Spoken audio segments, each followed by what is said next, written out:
যদি মুসলমানের রক্ত আমাদের শরীরে হয়, আজকে যারা ফিরাঞ্চের ম্যাপকরণ নিয়ে আন্দোলন শুরু করেছেন, আমি আসাদুজ্জামানও প্রতিবাদ করি, ম্যাপকরণের জন্য মানববন্ধন করেছি।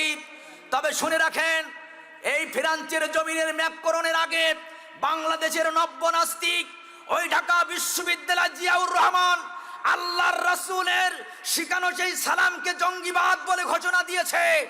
এ যতক্ষণ পর্যন্ত আল্লাহর কাছে জাতির কাছে তওবা না করবে, এর প্রতিবাদ মুসলমানের করতে হবে। কথা বলে ঠিক কিনা? আশহাদু আল্লা ইলাহা ইল্লাল্লাহ। আলহামদুলিল্লাহি রাব্বিল আলামিন, আসসালাতু ওয়াসসালামু আলা সাইয়্যিদিল মুরসালিন খাতামান নাবিয়্যিন وعلى آله وأصحابه أجمعين، أما بعد، فقد قال الله تعالى في كلامه المجيد وفرقانه الحميد।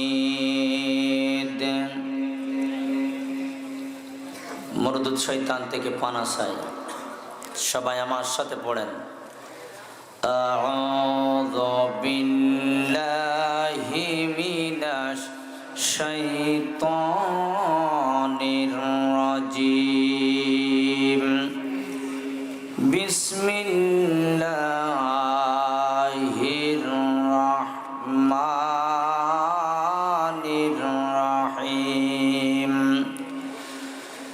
যাহারাল ফাসাদু ফিল বাররি ওয়াল বাহরি বিমা কাসাবাত আইদিন নাস।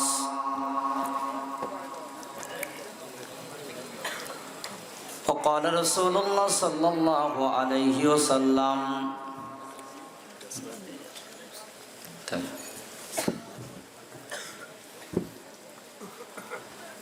من تشبه بقوم فهو منهم، وقال تعالى إن الله وملائكته يصلون على النبي يا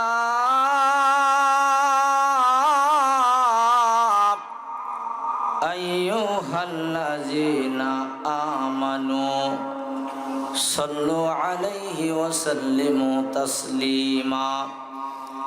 درود ইব্রাহিম পড়েন, আল্লাহুম্মা সাল্লি আলা মুহাম্মাদিন ওয়া আলা আলি মুহাম্মাদ কামা সাল্লাইতা আলা ইব্রাহিম ওয়া আলা আলি ইব্রাহিম ইন্নাকা হামিদুম মাজিদ। আল্লাহুম্মা বারিক আলা মুহাম্মাদিন ওয়া আলা আলি মুহাম্মাদ কামা বারাকতা আলা ইব্রাহিম ওয়া আলা আলি ইব্রাহিম ইন্নাকা হামিদুম মাজিদ। মহব্বত পড়ুন, বালাগাল উলা বি কামালিহি কাশাফাতু জাবি জামালিহি হাসনাতু জামিউ খিসালিহি সাল্লু আলাইহি লা ইলাহা ইল্লাল্লাহ লা ইলাহা ইল্লাল্লাহ।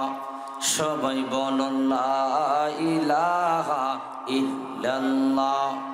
সুবহানাল্লাহ সুবহানাল্লাহ সুবহানাল্লাহ। জি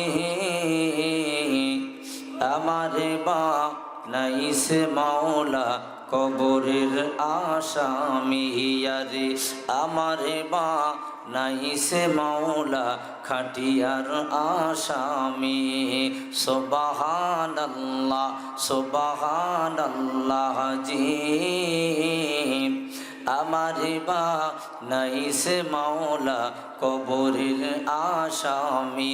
আমার মাথা হারি বান্দল খুলিয়া দেখো তোমরা, মাথা হারি বান্দল খুলিয়া দেখো, মুখে নবীর সুন্নাত আসে নাকি? নবীর কাছে সহি না দেখো আমার জামিন হয় নাকি? বলুন সুবহানাল্লাহ সুবহানাল্লাহ জি। আমার বা নাইছে মাওলা কবরের আসামি। আমার পায়ের বান্দল খুলিয়া দেখো তোমরা, পায়ের বান্দল খুলিয়া দেখো, এ কোরআনের মাহফিলে বসেছে নাকি? নবীর কাছে সহি না দেখো আমার জামিন হয় নাকি? লা ইলাহা ইল্লাল্লাহ লা ইলাহা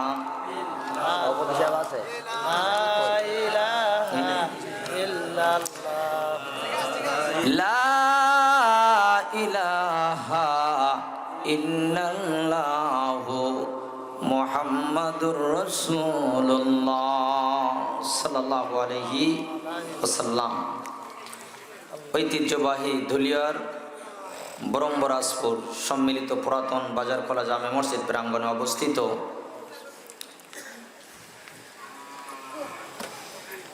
যুব কমিটি ও এলাকাবাসী কর্তৃক আয়োজনে আয়োজিত ২৭তম তাফসিরুল কোরআন মাহফিল ২০২০।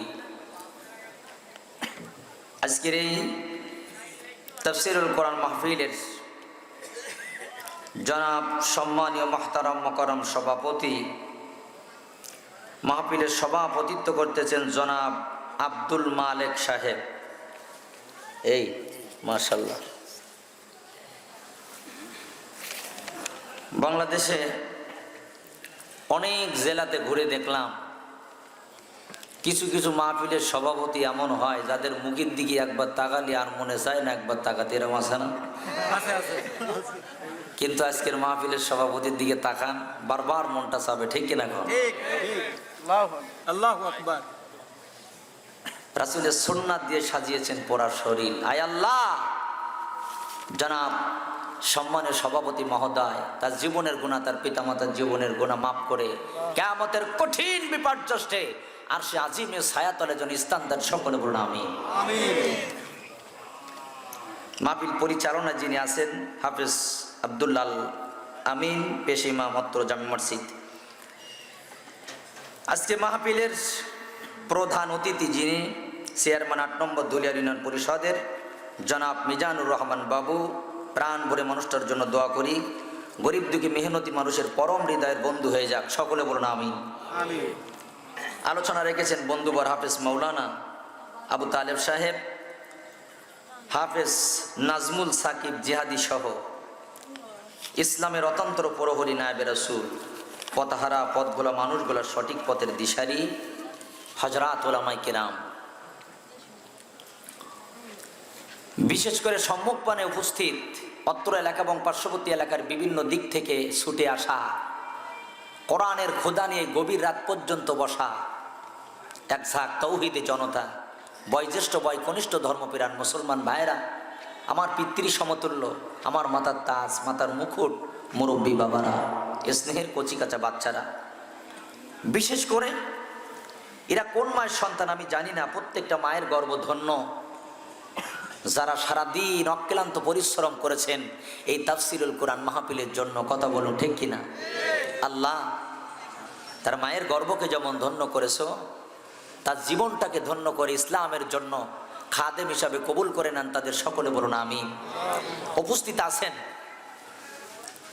মিডিয়ার ভাইরা, সাংবাদিক ভাইরা, প্রশাসনিক ভাইরা, বিশেষ করে পর্দার অন্তরালের অবস্থানরতা পর্দা নাসিনা ধার্মিকা স্নেহময়ী মমতাময়ী আমার মা ও বোনেরা, আসুন।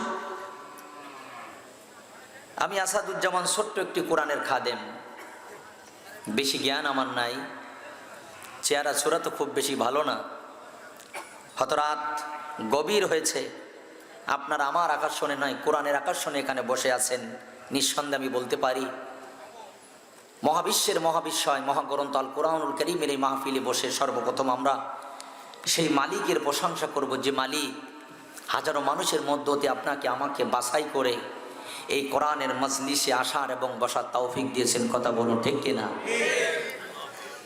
বিশেষ করে মনে রাখতে হবে, এই মাহফিলে হাজারো মানুষ আসতে পারে, অনেকের কপাল চায়ের টেবিল পর্যন্ত, অনেকের কপাল দেখবেন রাস্তা পর্যন্ত, আবার অনেকের কপাল হলো আখিরি দোয়া পর্যন্ত। কথা বলো ঠিক কিনা? সবার কপাল কিন্তু একরকম নয়। এজন্য যে মাওলা আপনাকে আমাকে কোরআন শোনার জন্য কবুল করলেন, আমরা সেই মালিকের প্রশংসা সকলে দিল থেকে একসাথে জোরে সোরে মহব্বতে সকলে বলছি আলহামদুলিল্লাহ। দরুদ আর সালাম পেশ করছি আপনার আমার নবী, বিশ্ব নবী, বিশ্ব মানবতার মুক্তির মহানায়ক, আশরাফুল মাকলুক সরদারে দো আলম, সফল রাষ্ট্রনায়ক, সুদক্ষ সেনাপতি, বিচক্ষণ যোদ্ধা, সর্বশ্রেষ্ঠ বিজ্ঞানী, বিশ্ব শিক্ষক, নিরপেক্ষ বিচারক, প্রেমময় স্বামী, স্নেহশীল পিতা, বিশ্বাসী আমানতদার জনাবে মোহাম্মদ রাসূলুল্লাহ সাল্লাল্লাহু আলাইহি ওয়াসাল্লাম। মাগফিরাত কামনাকারী বীর মধ্যে মুজাহিদদের জন্য, যারা আল্লাহর এই কোরআনের রাজ দুনিয়ার জমিনে প্রতিষ্ঠিত করার লক্ষ্যে বিবি বাল বাচ্চার মায়া ত্যাগ করে বুকের তাজা রক্ত আল্লাহর জমিনে দিয়েছেন। এদেশের স্বাধীনতার যুদ্ধে যারা বুকের তাজা রক্ত দিয়ে শহীদে পেয়ালা বরণ করেছেন, আমার মুসলমান ভাইরা, আমরা প্রাণ ভরে দোয়া করব তাদের জন্য, আল্লাহ পাক যেন তাদের জান্নাতের উচ্চ মাকাম দান করুন। সকলে বলুন আল্লাহুম্মা আমিন। ভাইরা আমার, সারাদিনের কর্মব্যস্ততা শেষ করে এই ক্লান্তিত দেহটাকে আরামের বিছানায় না দিয়ে আপনারা যারা শুধুমাত্র কেবলমাত্র আল্লাহর কোরআন শোনার জন্য এসেছেন, আমি আপনাদের কাছে জানতে চাই, আপনারা কি খুশি না বেজার? কম না বেশি? আজকে আমরা সবাই খুশি, একজন ব্যক্তি অখুশি। বলুন তার নামটা কি? ইবলিস। হুজুর বলছেন ইবলিস, অনেকে বলে শয়তান। সমস্যা একটু ঘোলাঘাটা হয়ে গেল। আসলে এটাও সমস্যা না, আরো অনেক নাম আছে। আজাজিল, ইবলিস, খবিশ, শয়তান, আহরাম, আহরামান, শেখ নজদি, গভি, বুখরাবা, বাউল মিয়াবান, মুরতাদ, মালাউন, মারিদ, মাআবিদ, হামজাদ, নফসে আম্মারা, মুআল্লিমুল মালাকুত, মুস্তাজিবুদ দাওয়াত। আর একটা নাম হলো খতিব আহলিন নার, মানে ফেরেশতাদের উস্তাদ। কাদের উস্তাদ কোন তো? ঠিক দিলো, এখন জানলে 20টার মতো বললাম, আরো দুই একটা আছে। আমার ভাইরা থাক এই পর্যন্ত। আচ্ছা, ইবলিস শয়তান কি কেউ কোনোদিন দেখেছেন? দেখতে মনে চায়? চায়। সাহাবায়ে কিরাম দেখেছেন। ছোট্ট একটা বর্ণনা দিয়ে মূল আলোচনায় যাচ্ছি। মানে যিনি বর্ণনা করেছেন হযরতে উরওয়া ইবনে জুবায়ের, উনি বর্ণনা করলেন একদিন আল্লাহ রাসূলের সাথে জুমার দিনে মদিনার কবরস্থান জিয়ারত করার জন্য বের হলাম। সাথে ছিলেন হযরতে আব্দুল্লাহ ইবনে মাসউদ রাদিয়াল্লাহু তাআলা আনহু, হযরতে আব্দুল্লাহ ইবনে আব্বাস রাদিয়াল্লাহু তাআলা আনহু, হযরতে আবি তালিব রাদিয়াল্লাহু আলী ইবনে আবি তালিব রাদিয়াল্লাহু তাআলা আনহু। বর্ণনাকারী সাহাবী বিশ্বনবী মোট কয়জন হলো? 5 জন। উনি বর্ণনা করেন, আমরা মদিনার কবরস্থান জিয়ারত করার জন্য বের হয়েছি। কবরস্থানের পাশে যায় দেখি জুমজুম জুমজুম করে কিসের একটা আওয়াজ হচ্ছে। জিজ্ঞাসা করলেন, ইয়া রাসূলুল্লাহ, এটা কবরস্থান, এখানে ঝুমঝুম ঝুমঝুম করে কিসের আওয়াজ হয়? রাসূল বললেন, সাহাবীরা, এটা হলো জিনদের পঞ্চম পয়গম্বর বা শাহমুস, তার স্ত্রীর নাম ছিল খবিশ। এদের দুজনের মিলের মাঝে একটা সন্তান জন্ম হয়, তার নাম হলো ইবলিস। নামটা কি? ইবলিস। তার মাথার অলংকারের শব্দ ঝুমঝুম করে বাজতেছে। আলী রাদিয়াল্লাহু তাআলা আনহু মুস্কি মুস্কি হাসি দিয়ে বলে, ইয়া রাসূলুল্লাহ, কোরআনে তো ইবলিসের কথা বহুত পড়েছি, চোখে কোনোদিন দেখি নাই। সামনে যখন আজকে এসেছে, হুজুর একটা ডাক দেন না, একটু চোখে দেখি। এখন আলীর মাঝে রাসূলের মাঝে সম্পর্ক ছিল শ্বশুর আর জামাই। এখন জামাই দাবি করেছে একটু শয়তান দেখবে, ফিরিস্ত আর দাবি করে নেই। এরপরে আমাদের সমাজে দেখবেন কিছু কিছু জামাই এমন আছে, বিয়ের আগে গলা পর্যন্ত খায়, বিয়ের পরে যৌতুকখোর জামাই যদি শ্বশুর বাড়ি যায়, ডিম পাড়া মুরগিও ডিম পারে না। কয়, জীবনে যা খাইছিস তোরা নতুন করে ডিম খাওয়ানোর কি দরকার? আলী রাদিয়াল্লাহু তাআলা আনহু কোনোদিন যৌতুক খাইছিল? প্রমাণ আছে? হুজুর একটু শয়তান দেখান। বিশ্বনবী একটা ডাক দিলেন, মালউন। কি বললেন? অভিশপ্ত। হুজুর বললেন, মালউন, প্রকাশ হয়ে যাও, আমার সাহাবীরা তোমাকে দেখতে চায়। বিশেষ করে আমার জামাতা আলী তোমাকে দেখতে চাই, একটু প্রকাশ হয়ে যাও। এমন একজন নবী ডাক দিয়েছেন, বিশ্ব সভার সভাপতি শামসুল হুদা বদরুদ্দোজা সাইদুস সাকালাইন ইমামুল মুরসালিন আফতাবে নবুয়ত শায়ান শায়র রিসালাত সরদার দু আলম বিশ্ব নবী ডেকেছেন, না এসে তো পারা যায় না। বর্ণনাকারী সাহাবী বলেন, কিছুক্ষণের মধ্যে দেখলাম কালো কুস্তিতে একজন বিরুদ্ধ দাঁড়ানো, তার আবার একটা চোখ কানা। কয় চোখ? লক্ষ্য করে দেখি একটা চোখ কানা, ডান চোখটা নাক বরাবর লম্বা, মাথার পরে সুন্দর একটা টুপি, এক হাতে একটা হাতুড়ি আর এক হাতে একটা বেল, মাজায় কিন্তু ধোকার পদ্ধতি নিয়া ইবলিস শয়তান প্রকাশ হয়ে বলে, আসসালামু আলাইকুম ইয়া রাসূলুল্লাহ। হুজুর মুস্কি মুস্কি হেসে বলে, সালাম মানে হলো শান্তি, সুতরাং তুই আল্লাহর শত্রু, আমাদের শত্রু, তুই শান্তিতে থাক, এইটা আমরা চাই না, তো সালামের উত্তর আমি নবী দেব না, বলুন সুবহানাল্লাহ। তাহলে সব সালামের উত্তর কি দেওয়া যাবে? সালাম মানে কি? শান্তি। শান্তি। এই যে কিছুদিন আগে ঢাকা বিশ্ববিদ্যালয়ের একজন ডক্টর জিয়াউর রহমান, সে বলেছে না, আসসালামু আলাইকুম মানে জঙ্গিবাদের শিক্ষা। নাউজুবিল্লাহ কোন? আচ্ছা, আমরা যারা এখানে বসে আছি, আমাদের শরীরে কি মুসলমানের রক্ত না আরো কারো রক্ত? মুসলমানের রক্ত। যদি মুসলমানের রক্ত আমাদের শরীরে হয়, আজকে যারা ফিরাঞ্চের ম্যাপকরণ নিয়ে আন্দোলন শুরু করেছেন, আমি আসাদুজ্জামানও প্রতিবাদ করি, ম্যাপকরণের জন্য মানববন্ধন করেছি। তবে শুনে রাখেন, এই ফিরাঞ্চের জমিনের ম্যাপকরণের আগে বাংলাদেশের নব্য নাস্তিক ওই ঢাকা বিশ্ববিদ্যালয় জিয়াউর রহমান আল্লাহর রাসূলের শিখানো সেই সালামকে জঙ্গিবাদ বলে ঘোষণা দিয়েছে। এ যতক্ষণ পর্যন্ত আল্লাহর কাছে, জাতির কাছে তওবা না করবে, এর প্রতিবাদ মুসলমানের করতে হবে। কথা বলে ঠিক কিনা? আমার ভাইরা, ফিরাঞ্চের ম্যাপকরণের চেয়েও কিন্তু কম নয়, কারণ সে বলেছে খোদা হাফেজ নাকি জঙ্গিবাদের শিক্ষা, আসসালামু আলাইকুম নাকি জঙ্গিবাদের শিক্ষা দেয়। ভাইরা আমার, কষ্ট লাগে, রাসূল বলেছেন আসসালাতু ক্বাবলাল কালাম, কথা বলার আগে সালাম। রাসূল শিখাইছেন আসসালামু আলাইকুম 10 নেকি, আসসালামু আলাইকুম রাহমাতুল্লাহ 20 নেকি, আসসালামু আলাইকুম রাহমাতুল্লাহি ওয়া বারাকাতুহু 30 নেকি। সালাম যত লম্বা হবে নেকিও তত বেশি হবে। সুবহানাল্লাহ বিহামদি। কিন্তু এখন তো আমরা সালাম কি করি না, দেই না, এবং সালাম শিখাই না। ছোট ছোট বাচ্চাদেরকে বিশ্বনবী সালাম শিখাইতেন, হাসাইনকে হুসাইনকে ডেকে সালাম শিখাইতেন, আর আমরা কি শিখাই? টাটা। কি শিখাই কোন তো? টাটা। ছোটবেলায় শেখাবেন টাটা, বড় হলে এইটা হবে রামের পাঠা, মানুষের বাচ্চা হবে না। এই জন্য আমাদের ছেলেরা দেখবেন আজকে সালাম বাদ দিয়ে কারোর সাথে দেখা হলে বলে হ্যালো হাই, বিদায়ের সময় বলে টাটা গুড বাই, মা হলে মাম্মি আর বাবা হলে ড্যাড, খারাপ কিছু দেখলে বলে ইট ইজ ভেরি ব্যাড। এই হলো ভাই আমাদের বাঙালি কালচার। এখন ঘন ঘন বাংলার সাথে করি আমরা ইংরেজি মিক্সার। এজন্য সালাম শিক্ষা দিবেন। সালাম হলো শান্তির একটি বাণী। রাসূল আকরাম সাল্লাল্লাহু আলাইহি ওয়াসাল্লাম বললেন যে তুই তো আল্লাহর শত্রু, আমাদের শত্রু, তো সালামের উত্তর দেওয়া যাবে না। ইবলিসের মনটা খারাপ, বলে ডেকেছেন কেন, তাড়াতাড়ি বলেন, আমার সময় নেই। বিশ্বনবী বললেন, ইবলিস রে, এই জন্য তোকে ডাকলাম, তুই ইবলিস শয়তান, তোর মাথায় টুপি থাকার কারণ কি বিষয়টা তো বুঝলাম না, তোর আবার মাথায় টুপি থাকে কেন? কিতাবের ভিতরে লেখছে, ইবলিস সেদিন বলে, নবী গো, আপনার সাথে সত্য না বলে তো পারা যায় না, এই টুপি মাথায় দিয়ে মাঝে মাঝে টুপিওয়ালাদেরও ধোকা দেওয়া লাগে। ঠিক। কথাটা একটু গভীর। টুপি মাথায় দিলে কিন্তু টুপিওয়ালাদের ধোকা দেওয়া যায়। এই যে সামনে নির্বাচন আসতেছে, দেখবেন যে সমস্ত লোকগুলা সারা বছর মাথায় টুপি দেয় না, টুপি একখান মাথায় দিয়ে স্টেজের পর উঠি বিসমিল্লাহির রহমানির রহিম, ভাইরা আমার, হান করবো শান করবো, পাকা রাস্তা কাঁচা করবো।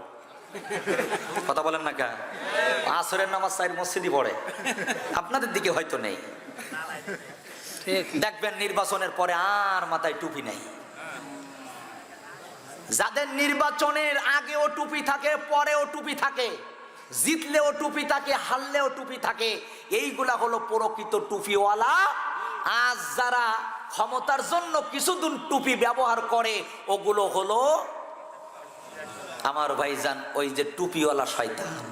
কথা বলেন, কথা বলেন। আপনাদের কষ্ট হবে মনে হয়, আর রাত একটু গভীর হয়ে গেছে। আলোচনার শেষে মনে হয় একটু খিচুড়ি থাকলে ভালো হতো, তাও নাই। আমার বন্ধুগণ, আর এক শ্রেণীর টুপিওয়ালা শয়তান দেখবেন এই দর্শকের ভিতরে আছে। একজন আর একজনকে খোঁচা দিয়ে বলবে, দোস্ত বক্তার লাইন ভালো না, চল। এমন এমন কথা হুজুর ধরবে যে আমার গায়ে পড়ে যাবে, চল তাড়াতাড়ি বাড়ি যায়। ওরে কিন্তু আস্তে আস্তে খোঁচায় খোঁচায় বাড়ি নিবে।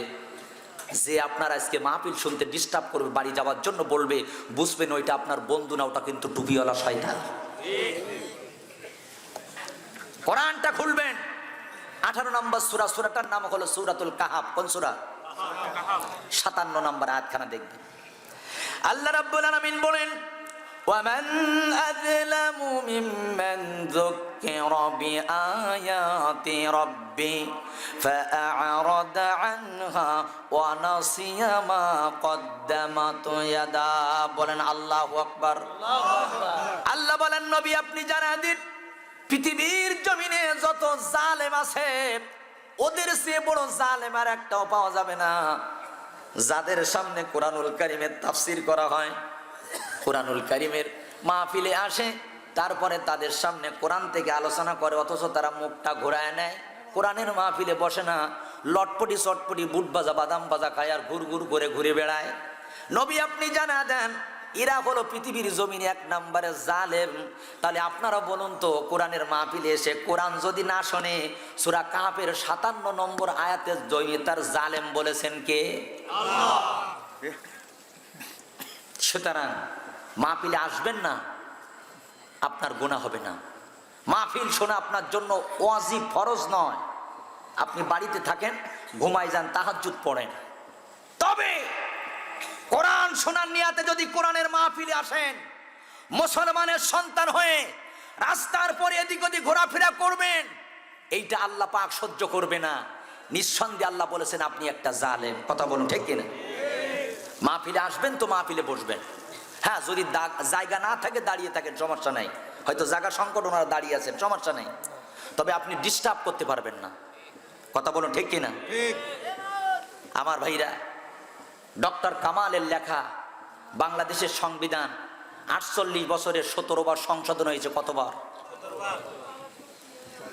মানুষের লেখা এই সংবিধান 17 বার সংশোধন হয় 48 বছরের।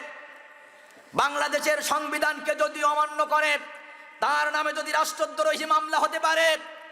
আল্লাহর কোরআনের মাহফিলে এসে কোরআন যদি অবমাননা করেন, বিশ্বাস করেন কিয়ামতের ময়দানে এই কোরআন অবমাননা করার মামলা তোমার খাওয়া লাগবে।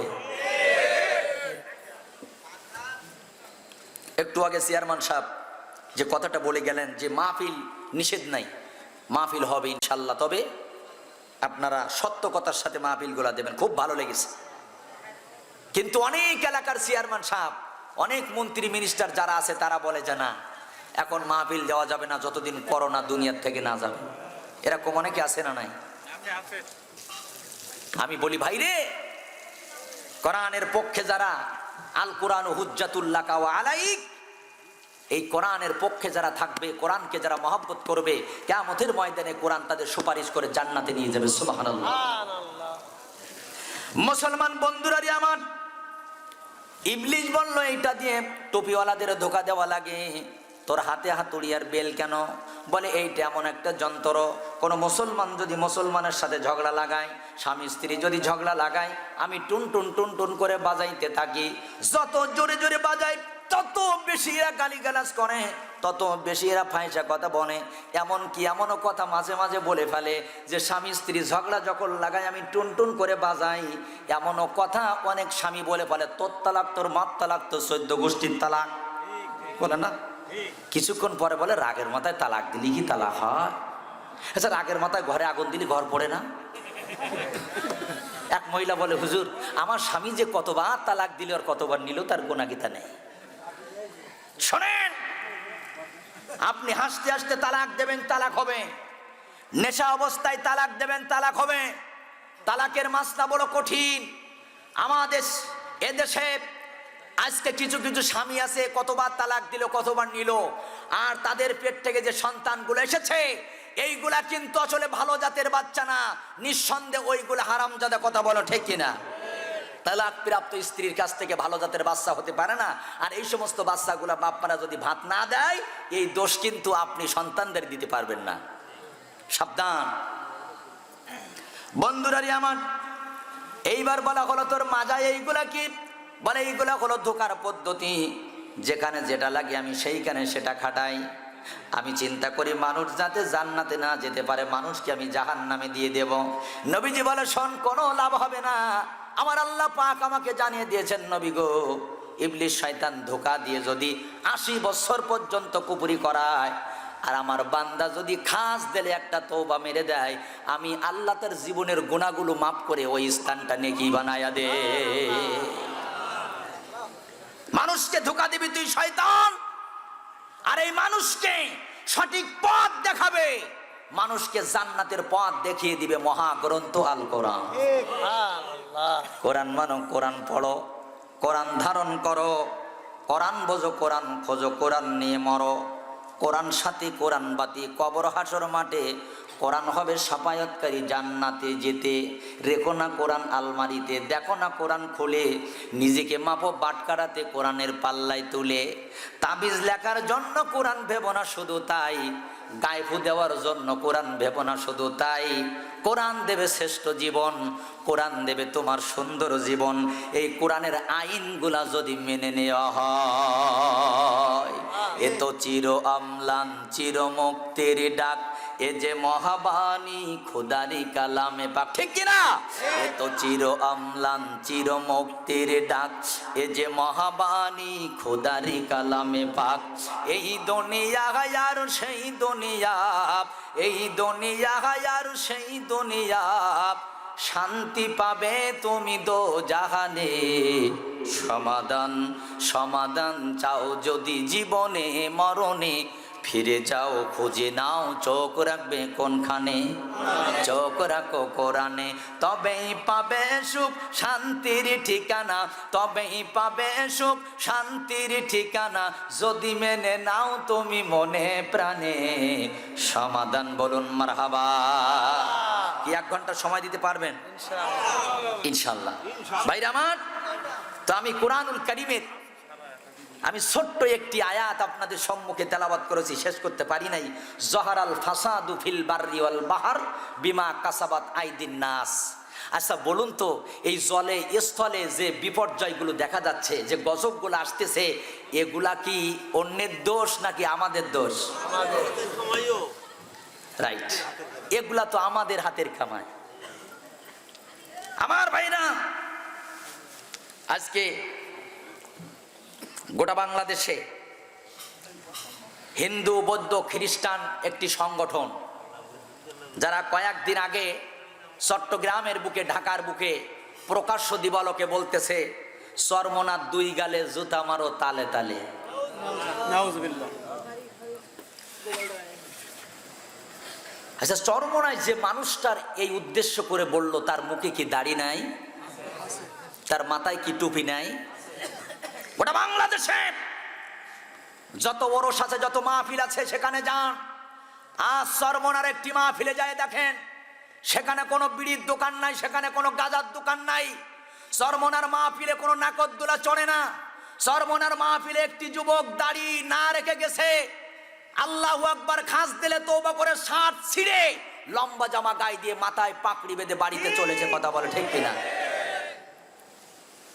আর আজকে কয়েকজন মানুষ একত্রিত হয়ে স্লোগান দেয়, চরমনার 2 গালে জুতা মারো তালে তালে। আমরা ভাইজান নীরব ভূমিকা পালন করি, দাঁড়ায় দাঁড়ায় দেখি।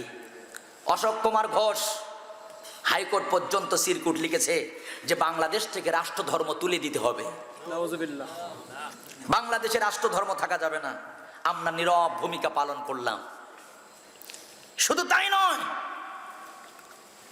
কলিজার মধ্যে অনেক কষ্ট।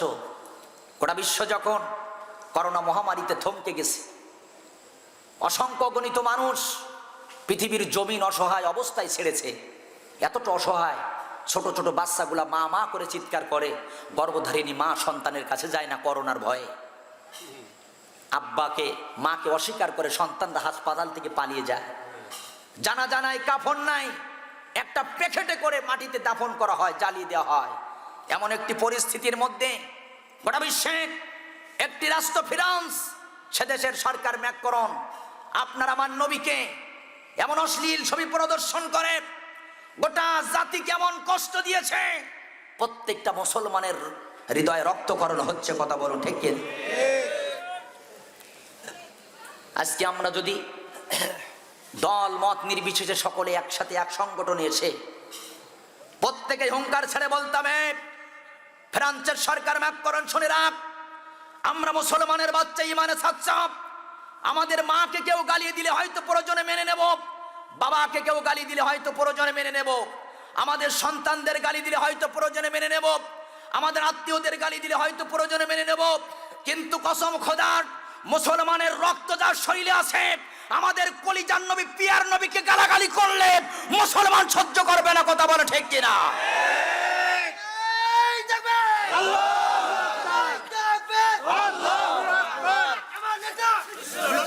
আমার ভাইরা বিশ্বাস করেন, আজকে যত সমস্যা সব আমাদের ভিতরে। কেউ বলে হুজুরের টুপি লম্বা কেন, লম্বা টুপি চলবে না, খাটো করো। কেউ বলে পাঁচকলি বাদ দিয়ে তুমি লৌকার মতো টুপি ধরো, কথা বলেন ঠিক কিনা? কেউ বলে হুজুরের সেরা জামা চলবে না, লম্বা জামা। দেখবেন কেউ হাত বাঁধে এইখানে, কেউ বাঁধে নিচে, কেউ জোরে আমিন বলে, কেউ জোরে আসতে বলে। জিকির নিয়া আমার ভাইজান কেউ বলে দাঁড়ায় জিকির করো, কেউ বলে বসে করো, কেউ বলে বসে দাঁড়ায় না, অ্যাঙ্গেলে অ্যাঙ্গেলে মারো। তাহলে আজকে আমাদের ভিতরে সমস্যাগুলো যখন আমরা গভীরভাবে দেখতেছি, ওদিকে কাফের বেঈমান গুলা আজকে মুসলমানদের ইমানি শিকড়গুলো উপরে ফাড়ার এক পাই তারা করতেছে, কথা বলুন ঠিক কিনা? এজন্য আমি নিয়াত করেছিলাম যে আলোচনা অন্য দিকে যাব, তবে আপনাদের অবস্থা দেখে আমি আলোচনার ধারা একটু পাল্টে দিলাম। আপনাদের কষ্ট হবে না তো? আচ্ছা বলুন তো, এই যে করোনা মহামারী আমরা বলতেছি এটা নাকি গজব, হ্যাঁ সোয়াইসি রোগ, একজনের গাত থেকে আর একজনের গায়ে আসে। আমার প্রশ্ন হলো, সবার আগে যার হলো তার গায়ে আসলো কার গাত থেকে? সবার আগে যার হয়েছে তার গাত থেকে, আমার ভাইজান কাত থেকে এসেছে। সুতরাং এই করোনা চীনের কোনো ল্যাপটপ থেকে আসে নাই, এই করোনা কুত্তা বিড়াল বাদুড়ির গাত থেকে আসে নাই। নিঃসন্দেহে এই করোনা হলো আপনার আমার কর্মের ফলের একটি গজব। মুসলমানগুলো আজকে আসমানি গজবে ভুগতেছে, অতিবৃষ্টি অনাবৃষ্টি। আমার ভাইজান প্রচুর পরিমাণে বজ্রপাত, জমিনের গজব দেখেন আজকে কি পরিমাণ, বন্যায় পানিতে ডুবে যায়, ফসলগুলা নষ্ট হয়। এত কিছু রেখে আজকে পেঁয়াজেও গজব লেগেছে। আমার দেশের সরকার মাঝে মাঝে বলে আমি পেঁয়াজ খাওয়া বন্ধ দিলাম, তোমরা কি করবো করো। ভাইজানের আরে আমার, তাহলে একদিকে আসমানি গজব, একদিকে জমিনের গজব, আবার কাফের বেঈমানদের অত্যাচার, জুলুমান, নির্যাতন, চতুর্মুখী একটা গজবে যখন আমরা ভুগতেছি। আল্লাহু আকবার। আজকে আমার ভাইজান কোরআনুল কারীমের ভিতরে আল্লাহ রব্বুল আলামিন বলেন, এই গজবটা আমি কিন্তু এমনি এমনি দিলাম না, এই গজবটা দিলাম মুসলমান তোমাদের কারণে। পৃথিবীতে সব জাতি কি আল্লাহ কি ধ্বংস করেছিল? কেউ বলতে পারবেন? কয়টা জাতিকে মেরেছিল পৃথিবীতে? আমার দিকে তাকান, 6টা জাতিকে আল্লাহ তাআলা পৃথিবীর জমিন থেকে গজব দিয়ে ধ্বংস করেছিলেন। জোরে বলেন কয় জাতি? 6 জাতি। আরো জোরে? 6 জাতি। জোরে মারো। 6 জাতি। হ্যাঁ, ওয়াজটা কিন্তু মনে থাকা লাগবে। কালকে আমি থাকবো না, সাইড টেবিলে আলোচনা চলবে। আসাদুজ্জামান কি ওয়াজ করলো, টাকা নিয়ে চলে গেল। পৃথিবীর জমিনে 6টা অপরাধ করার কারণে অসংখ্য জাতির ভিতর থেকে আল্লাহ বাছাই করে এই 6 জাতিকে পৃথিবীর জমিন থেকে গজব দিয়ে ধ্বংস করেছে। সর্বপ্রথম কোন জাতি বলতে পারবেন কেউ? সর্বপ্রথম আল্লাহ রাব্বুল আলামিন নূহ আলাইহিস সালাতু ওয়াস সালামের জাতিকে গজব দিলেন। সবাই বলেন কোন জাতি? হযরতে নূহ আলাইহিস সালাতু ওয়াস সালামের জাতিকে মানলেন। কেন মানলেন এই কথাও আমার আল্লাহ কোরআনুল কারীমে বলেন। আদম আলাইহিস সালাতু ওয়াস সালামের 40টা সন্তান, 20টা হলো কন্যা সন্তান, 20টা হলো ছেলে সন্তান। আমার ভাইরা এদের সন্তান থেকে শুরু করে 10 পুরুষ পর্যন্ত পৃথিবীর জমিনে কোনো শিরকি ছিল না, কোনো বেদাতি ছিল না। বলুন সুবহানাল্লাহ। 10 পুরুষ পর্যন্ত পৃথিবীতে কোনো শিরক ছিল না।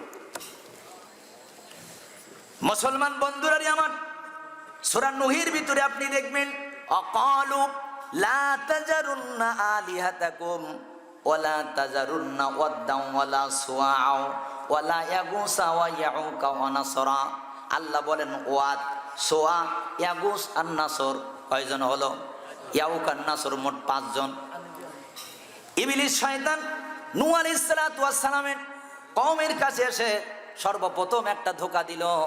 তোমরা একটা কাজ করো, তোমরা আদম আলাইহিস সালাতু ওয়াস সালাম তোমার আদি পিতা স্মৃতি একটা রেখে দাও, ঘরের ভিতরে একটা ছবি আঁকায়া। বলে কে আঁকাবে? বলে আমি নিজে হাতে আঁকায়া দেব। ইবলিস শয়তান ছবি আঁকায়া ঘরের ভিতরে রাখলো।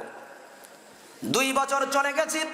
2 বছর পর ইবলিস বলতেছে এইভাবে ছবি রাখলে তো হবে না, মাটি দিয়া এই ছবিগুলো আমি একটা মূর্তি বানায় দেব, ঘরের ভিতরে রাখো, কিছু করা লাগবে না, শুধু সম্মান করবা। আরো 2 বছর যখন চলে গেল, 2 বছর পরে এইবার বলতেছে পৃথিবীতে খোদা বলে কেউ নেই, এই যে মূর্তি দেখতেছো এরাই হলো খোদা, এখন থেকে এদেরকে তোমরা সেজদা করা শুরু করো। তাফসীর মাহফিলে কোরআন থেকে কথা হচ্ছে। মুসলমান বন্ধুরা আমার, 10 পুরুষ পর্যন্ত পৃথিবীতে শিরকি ছিল না। নূহ আলাইহিস সালাতু ওয়াস সালামের জাতি যখন শিরকি করা শুরু করে দিল, আল্লাহ পাক আসমান থেকে হযরতে নূহ আলাইহিস সালাতু ওয়াস সালামকে পাঠালেন নবী, আপনি যান ওদেরকে বোঝান, ইন্না শিরকা লাযুলমুন আযীম, সবচেয়ে বড় জুলুম হলো শিরকি করা। হযরতে নূহ আলাইহিস সালাতু ওয়াস সালাম একটি না দুটি না 950 বছর বুঝালেন। জোরে বলেন কত বছর? 950 বছর পর্যন্ত বোঝাইছে। এই জাতি বলে আমরা মানতে পারবো না। 70 থেকে 72 জন মানুষ মাত্র নূহ আলাইহিস সালাতু ওয়াস সালামের কথা শুনলেন। আল্লাহ পাক বলেন নবী আর হবে না, তুমি একটা কিস্তি বানাও, তার ভিতরে ইমানদারগুলোরে তুলে নাও, আর বাকিগুলাকে আমি আল্লাহ এখন পিলাবন দিয়ে শেষ করে দেব। আমি সব কথা বলবো না, শুধু মূল পয়েন্ট। মুসলমান বন্ধুরা আমার, নূহ আলাইহিস সালাতু ওয়াস সালামের জাতিকে পৃথিবীর জমিন থেকে আল্লাহ পাক গজব দিয়ে শেষ করে দিলেন। কিসের কারণে? শিরকি করার। ওয়াজ মনে রাখেন, সকলে বলেন কোন অন্যায় করার কারণে? শিরিক করার কারণে পৃথিবীর জমিন থেকে আল্লাহ পাক বিদায় করে দিলেন সর্বপ্রথম নূহ আলাইহিস সালাতু ওয়াস সালামের জাতিকে। তাহলে আপনারা বলুন তো, আল্লাহু আকবার, এই শিরকের কথা আমাদের কোরআনে আছে না নাই? আছে। ধলিয়াবাসী সূরাতুল মায়েদার 72 নম্বর আয়াত খুলেন, ইন্নাহু মা ইউশরিক বিল্লাহ ফাকাদ হারামাল্লাহু আলাইহিল জান্নাহ। যারা শিরক করবে আল্লাহ বলেন আল্লাহ জান্নাত তাদের জন্য হারাম। ঠিক। তুমি যতই দাড়ি লম্বা করো, যতই তোমার পাঞ্জাবি লম্বা হোক, যতই তোমার টুপি সুন্দর হোক, তোমার সুন্নাত যত ভালো হোক না কেন, তোমার ভিতরে যদি শিরক থাকে, আল্লাহ পাক বলেছেন নবী আপনি জানায় দেন, ফাকাদ হারামাল্লাহু আলাইহিল জান্নাহ, আল্লাহর জান্নাত ওর জন্য কি? হারাম। হারাম। শিরক হলো 2 প্রকার। জোরে বলেন কয় প্রকার? একটা হলো ছোট শিরিক আর একটা হলো বড় শিরিক। 2-1টা ছোট শিরিকের নাম বলি। কিছুদিন আগে শোনা গেল করোনা থেকে যদি বাঁচতে চাও, কোরআন শরীফের পাতার ভিতরে চুল পাওয়া যাবে, ধুয়ে ধুয়ে পানি খাও। কারা কারা খাইছেন হাত দেখান। 2-1 জন খাইছে মনে হয়। মুসলমান বন্ধুরা আমার, আর একজন বলে করোনা হবে না, থানকুড়ির পাতা যদি প্রতিদিন 5টা করে খাও, রাত 12টার সময় বাঁশের পানি খাও, করোনা আর তোমাদের সময়। কথা বলেন আছে না নাই? ছোট্টবেলায় দাঁত পড়ে গেল, মাকে বললাম মা দাঁতটা কি করব? বলে ইঁদুরির খাদে যাও, ইঁদুর মামাকে ডাক দাও, ইঁদুর মামা বড় দাঁতটা নিয়ে তোমার ছোট দাঁতটা দাও। আছে না নাই? মহিলারা দেখবেন হাতের থেকে যদি থালা বাসন পড়ে যায়, ওই আজকে মনে হয় মেহমান আসতেছে, যে একজন আসে আমি বলিলাম না মেহমান আসবে। একটা বাচ্চার কানে দেখলাম কান পাশা, জিজ্ঞাসা করলাম কি রে কান পাশা দিলি কেন? আমি মোড়াইছি, আমার আম্মু বলেছে এটা খুলি দিলে আগেরটা মরি গেছে, আমিও মরি যাবো। আছে এরকম আপনাদের এলাকায়? আমি মাদেরকে বলি মা গো, যদি সন্তানের কানে মোড়াইছি বলে কোনো পাশা দিয়ে থাকেন, আজকের থেকে খুলে দেবেন। যতক্ষণ না খুলবেন কিয়ামত পর্যন্ত ইবাদত করবেন, এক ওয়াক্ত নামাজ কবুল হবে না। মাথায় যদি ঘুরলো থাকে দুই একটা, কয় তোর বিয়ে হবে দুইটা। আছে না এরকম, দেখছেন? শনিবারে বাঁশ কাটা যাবে না, বাজারে কলেরা লাগে। রাস্তায় বের হলো পায়ে উচুট খাইতে বলে যাত্রা অশুভ। ছেলের বিয়ে দেবে, মসজিদে হুজুরি যাই বলে হুজুর ভারী দিন কোনটা একটু দিকি দেন। নাউজুবিল্লাহ কোন? নাউজুবিল্লাহ। মুসলমানের কাছে কোনো দিন সহজ, কোনো দিন ভারী নাই। আল্লাহর দুনিয়ায় সব দিন সমান, কথা বলো ঠিক কিনা? সুতরাং এই শিরকের ভিতরে যদি আমরা থাকি, এগুলো ছোট শিরক। এবার আসেন দুই একটা বড় শিরকের কথা বলি, বলবো দুই একটা। বড় শিরক হয়তো আমাদের দিকে কম আছে, কিন্তু আমরা যারা বাইরে থাকি হুজুর অনেক বড় শিরক দেখা যায়। গত বছর শরিয়াতপুর গেলাম নড়িয়াতে, ওইখানে যায় দেখি এক ভাইজান পীর বাবা, নাম হলো শিকল বাবা। জোরে বলেন কি বাবা? শিকল বাবা। গায়ে হলো 58 কেজি শিকল।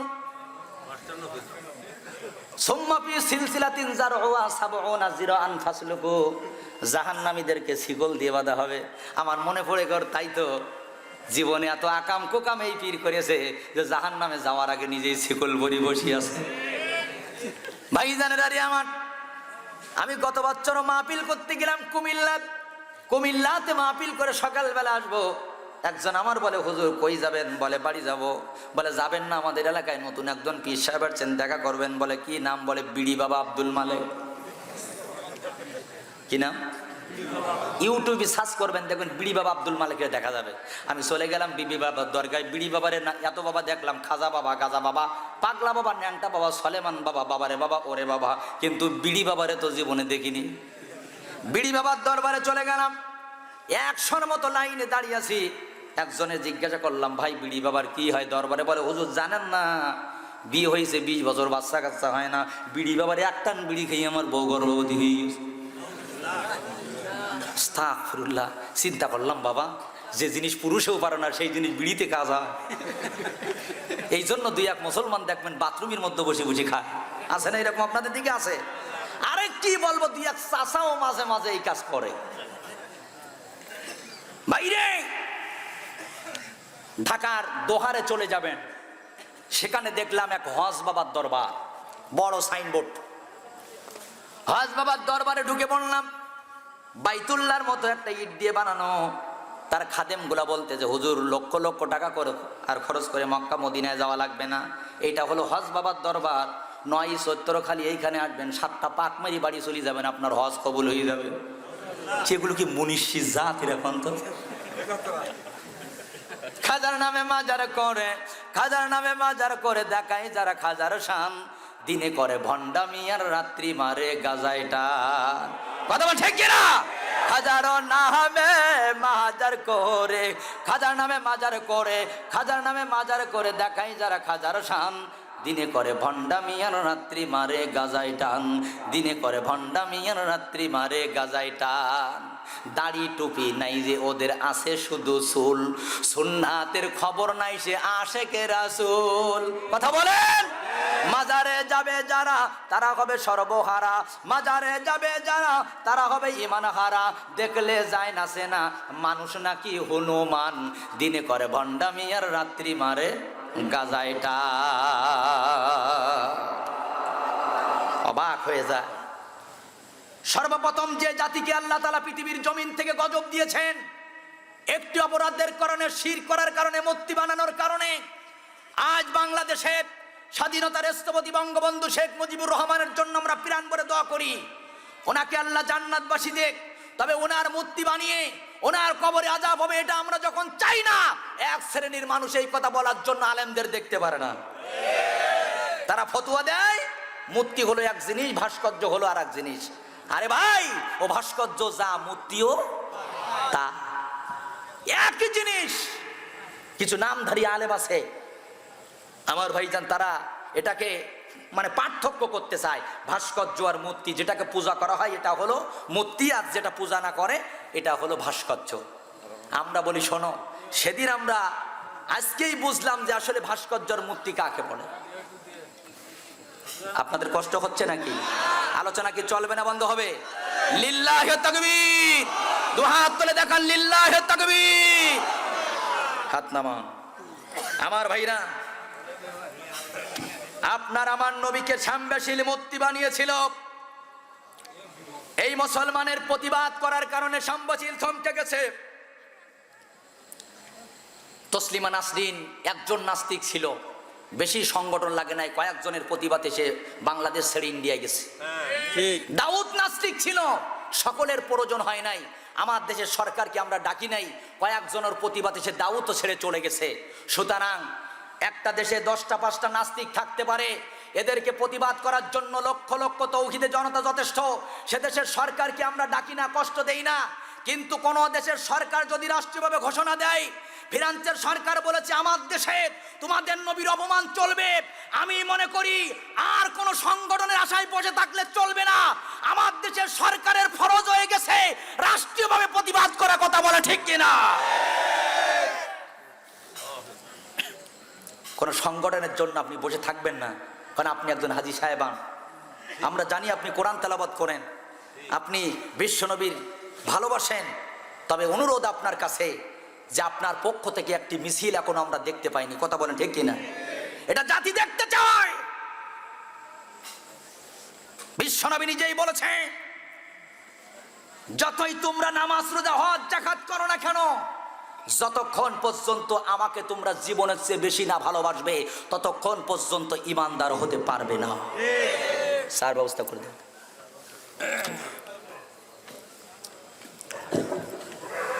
আমার মুসলমান ভাইয়ারা, বন্ধুরা রে আমার, 2 নম্বর যে জাতিকে আল্লাহ পৃথিবীর জমিন থেকে গজব দিয়ে মেরেছিলেন তাদের নাম হলো আদ জাতি। জোরে বলুন, কি জাতি? আদ জাতি।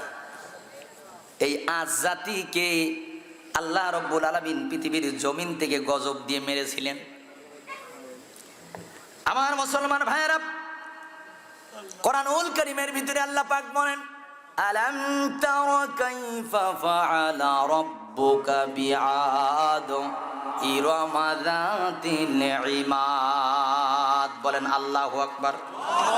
আল্লাহ বলেন, নবী আপনি কি দেখেন না?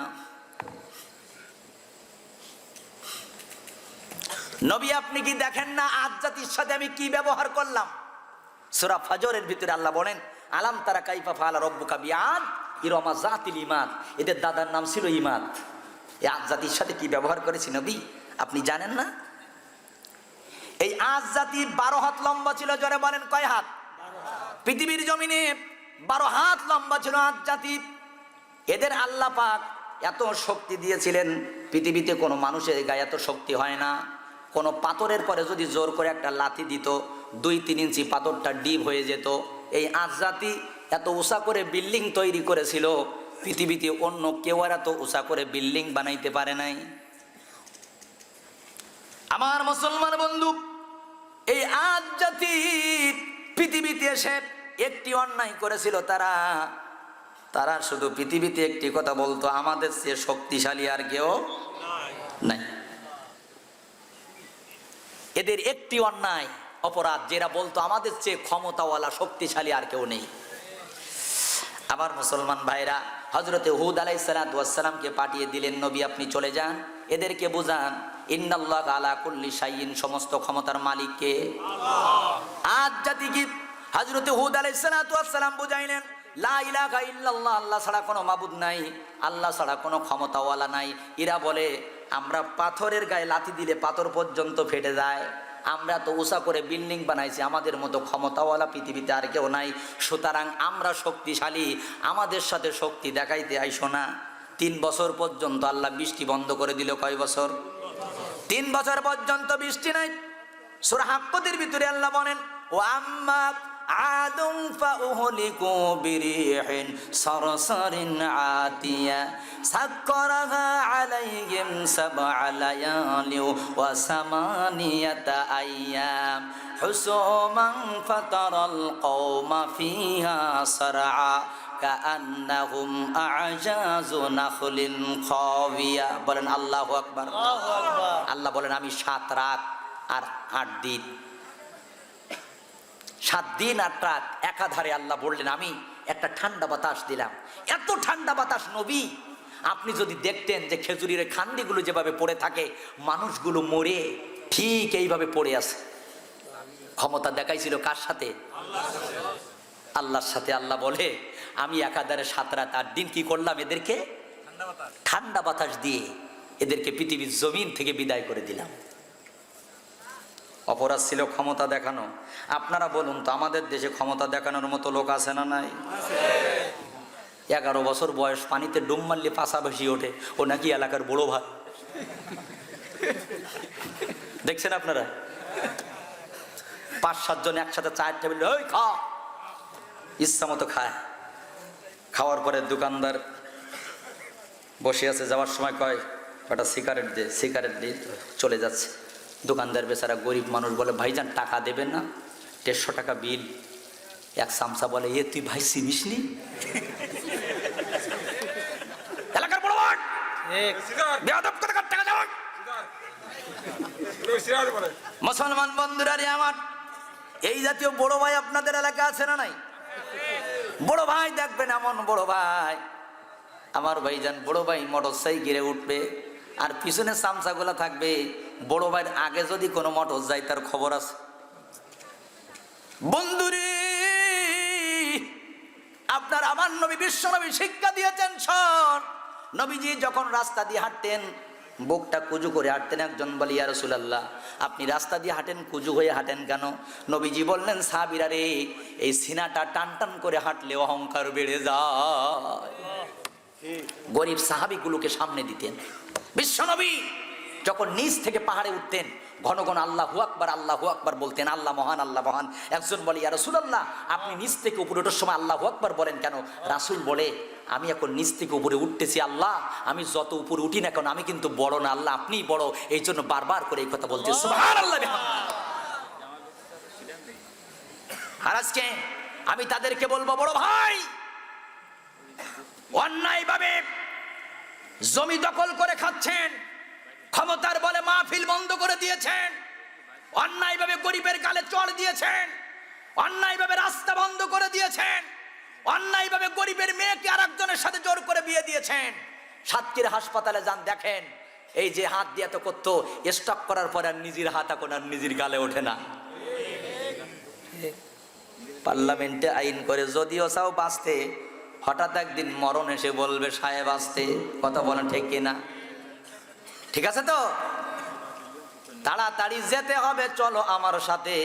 যতই থাকো মহাব্যস্ত দুপুর কিংবা রাতে, এক ধমকে পাল্টে যাবে চোখের করুণ দৃষ্টি, আত্মীয় স্বজন জড়বে চোখে শ্রাবণ মাসের বৃষ্টি। থাকুক তোমার হাজার রক্ষী রাষ্ট্রনীতি চাঙ্গা, কারবা এত বুকের সাহস করুক না সে দাঙ্গা। রাজা বাদশা আমির ফকির ওরে তার কাছে সব বন্দি। তুমি যত বড় নেতা হও ওই কবরে যেতে হবে যতই করো ফন্দি। অত এই দুনিয়ার মায়াই পড়ে, অত এই দুনিয়ার মায়াই পড়ে করছ কত বাহানা। এই যে নয় তোর আসল বাড়ি, কবর যে তোর আসল ঠিকানা। ঠিক কিনা? এই যে নয় তোর আসল বাড়ি, কবর যে তোর আসল ঠিকানা। মাইকেল জ্যাকসনের নাম শুনছেন? শুনছি। ক্ষমতা দেখাইছিল, কয় আমি 150 বছর বেঁচে থাকবো পৃথিবীতে। কার বাবার ক্ষমতা আছে আমার মারতে বলো? মাইকেল জ্যাকসনের জীবনী পড়বেন। বাড়িতে MBBS ডাক্তার রেখেছে, প্রতিদিন তারা চেক আপ করবে। আমার ভাইজান খাদেমের অভাব নাই, এয়ার কন্ডিশন ফিট করে রেখেছে বাথরুম পর্যন্ত। যে খাটে ঘুমায় এই খাটে পর্যন্ত এয়ার কন্ডিশন। আমার ভাইয়েরা অক্সিজেন এমন ভাবে রেখেছে। মাইকেল জ্যাকসন বলে আমি প্রমাণ করব 150 বছর পৃথিবীর জমিন থেকে আমি ছাড়বো না, বেঁচে থাকবো। আমার আল্লাহ কেমন যেন বলে, মাইকেল জ্যাকসন দেখিস না আমার অ্যাকশন, তোর মারিছি, তোর মানে কি বাবার মারিছি, তোর দাদার মারিছি, হামান কামান ফিরাউন কারোর থাকতে দেই নাই। 150 বছর লাগবে না, ওরে 50 বছরে পৃথিবীর জমিন থেকে তোর বিদায় করব। কার বাবার ক্ষমতা আছে তোর আয়ু বাড়াই দেব? মাইকেল জ্যাকসন 150 বছরের আশা নিয়ে বেঁচে ছিল, কিন্তু 50 বছরে পৃথিবীর জমিন তাকে ছাড়তে হলো। তাহলে ক্ষমতা কার?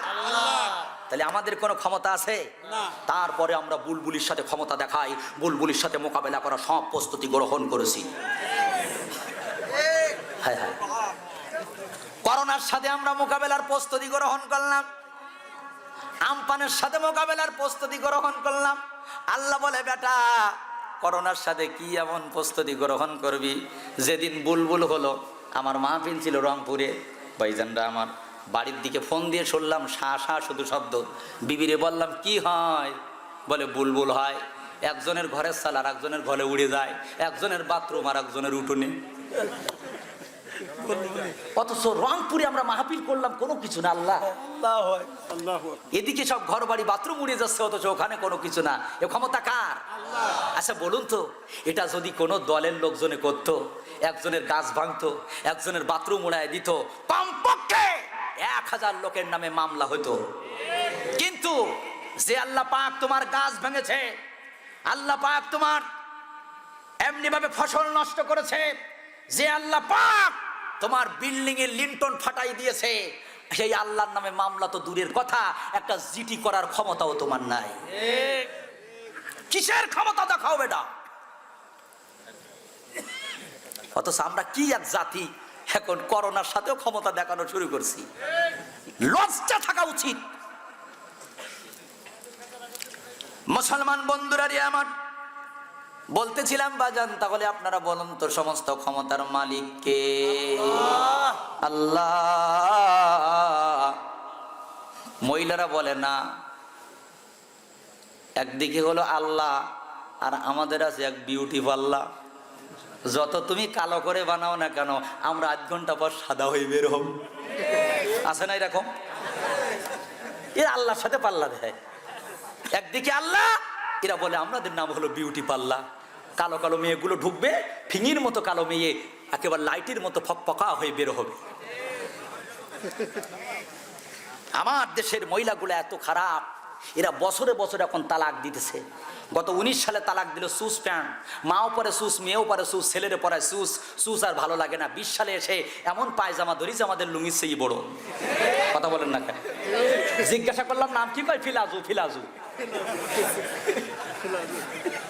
আবার 21 সালে দেখবেন আর একটা তালাক দিয়ে নতুন করে কোন একটা বের করে। কাবু কাবু মেয়েগুলো গরুর বড়ি খেয়ে মোটা হয়। বিশ্বনবী বলে মহিলা শোন, ইন্নামা হালাকান নিসাউ বানি ইসরাইল মিন কিবালি আরজুলিহিন্না ওয়া তাহলিকুন নিসাই হাযিল উম্মা মিন কিবালি রুসিহিন্না। রাসূল বলেছে বনি ইসরাইলের মহিলাদের গজব লেগেছিল পায়ের দিক থেকে। কোন দিক থেকে? আচ্ছা মহিলারা কি আসে আজকে? পদ্মা রসকলি মদ্দারা একটু খুশি হয় বেশি মনে হয়। আচ্ছা ঘড়ির কাটা কি তাড়াতাড়ি চলতে না একটু দেখিনি? 11টা 46 আর 15 মিনিট বাকি আছে। রাজি? ঠিক আছে তো? আসেন আমার মুসলমান ভাইয়েরা, বিশ্বনবী বলেন বনি ইসরাইলের মহিলাদের গজব লেগেছিল পায়ের দিক থেকে। কোন দিক থেকে? আর আমার উম্মতের মহিলাদের গজব লাগবে মুখের দিক থেকে। এ কি আমার কথা না নবীজির হাদিস? সহিহ হাদিস। রাসূল বলে আমার উম্মতের মহিলাদের গজব লাগবে মুখের দিক থেকে। আমি মাঝে মাঝে ছেলেদেরকে বলি, এ যুবক ছেলেরা, বিয়ে করতে যাইয়ে এখন একটা মেয়ের মুখ কমপক্ষে 3 ঘন্টা গরম পানি দিয়ে ধুয়ে রাখবি। কারণ যে পরিমাণ মেডিসিনেরা মাখে, বিয়ে করবা সকিনা, বাড়ি এসে হয়ে যাবে জরিনা। কথা বলেন না কে? ভুরু নেই কিন্তু ভুরু বানায় নিছে, মুখে তিল নেই তিল বানায় নিছে। আছে না এরকম? মাথায় চুল নেই নকল চুল অক্ষর লাগাইছে। মুসলমান বন্ধুরা আমার দেশের মা বোনদেরকে একটি কথা বলে যায়, মা গজব কিসের জন্য আসলো আজকে দুনিয়ার জমিনে, তোমরা কি বোঝো না? নবীজি নিজে বলেছে আমার দেশের মহিলাদের গজব লাগবে মুখের দিক থেকে। আবার আমাদেরকে বললেন যে গজব আল্লাহ পাক জলে স্থলে দেয়, এ সবগুলো হলো আমাদের হাতের কামান। সুতরাং ক্ষমতা দেখাইয়া পৃথিবীর জমিনে কেউ কি বাঁচতে পেরেছে? ক্ষমতার অপব্যবহার যারা করেছে, সবাই ছাড়িলে আমার মাওলা ধরেছে। কে ধরেছে? মাওলা। নমরুদ, ফিরাউন, হামান, এদের মাতৃ লাগায়নি কামান। নমরুদ ফিরাউন হামান এদের মাটি লাগাইনি কামান, অনেকের নীল দরিয়ায় সোপাই মাইরাছে, সবাই ছাড়িলে আমার মাওলা ধরেছে, ক্ষমতার অপব্যবহার যারা করেছে সবাই ছাড়িলে আমার মাওলা ধরেছে। কথা বলুন ঠিক কিনা? একটি কথা খুব খেয়াল করে মনে রাখতে হবে, ক্ষমতার অপব্যবহার কিন্তু করা যাবে না। এক বছর পরে যদি ঈদ আসে আপনাদের ভালো লাগে না? আমারও খুব ভালো লাগে। আমার ভাইজান যদি 5 বছর পরে ভোট আসে ভালো লাগে কিনা? এই যে গত ভোটে আমার ভোট ছিল, আমার ভাইজান আমার মাহফিল ছিল বগুড়ায়, কমপক্ষে 15,000 টাকা নাও চাইলে তারা দিত। বললাম যে ভাই রে একটা ভোট দেবো, কি মজা কি আনন্দ, হাতে রং লাগাবে, আমার ভোট আমি দেবো, যাকে খুশি তাকে বলো, টাকার দিকে লক্ষ্য করবো না, ভোট আগে দেবো। সকালবেলা উঠলাম, নতুন কাপড় চোপড় পরে সবার আগে ভোট দেবো, আনন্দ করতে করতে ভোট কেন্দ্রে চলে গেলাম। একজন ডেকে বলে হুজুর বাড়ি যান ভোট দিয়ে। ওই কেন? বলে ওই গেলে কি করবেন, আপনারটা দিয়া শেষ।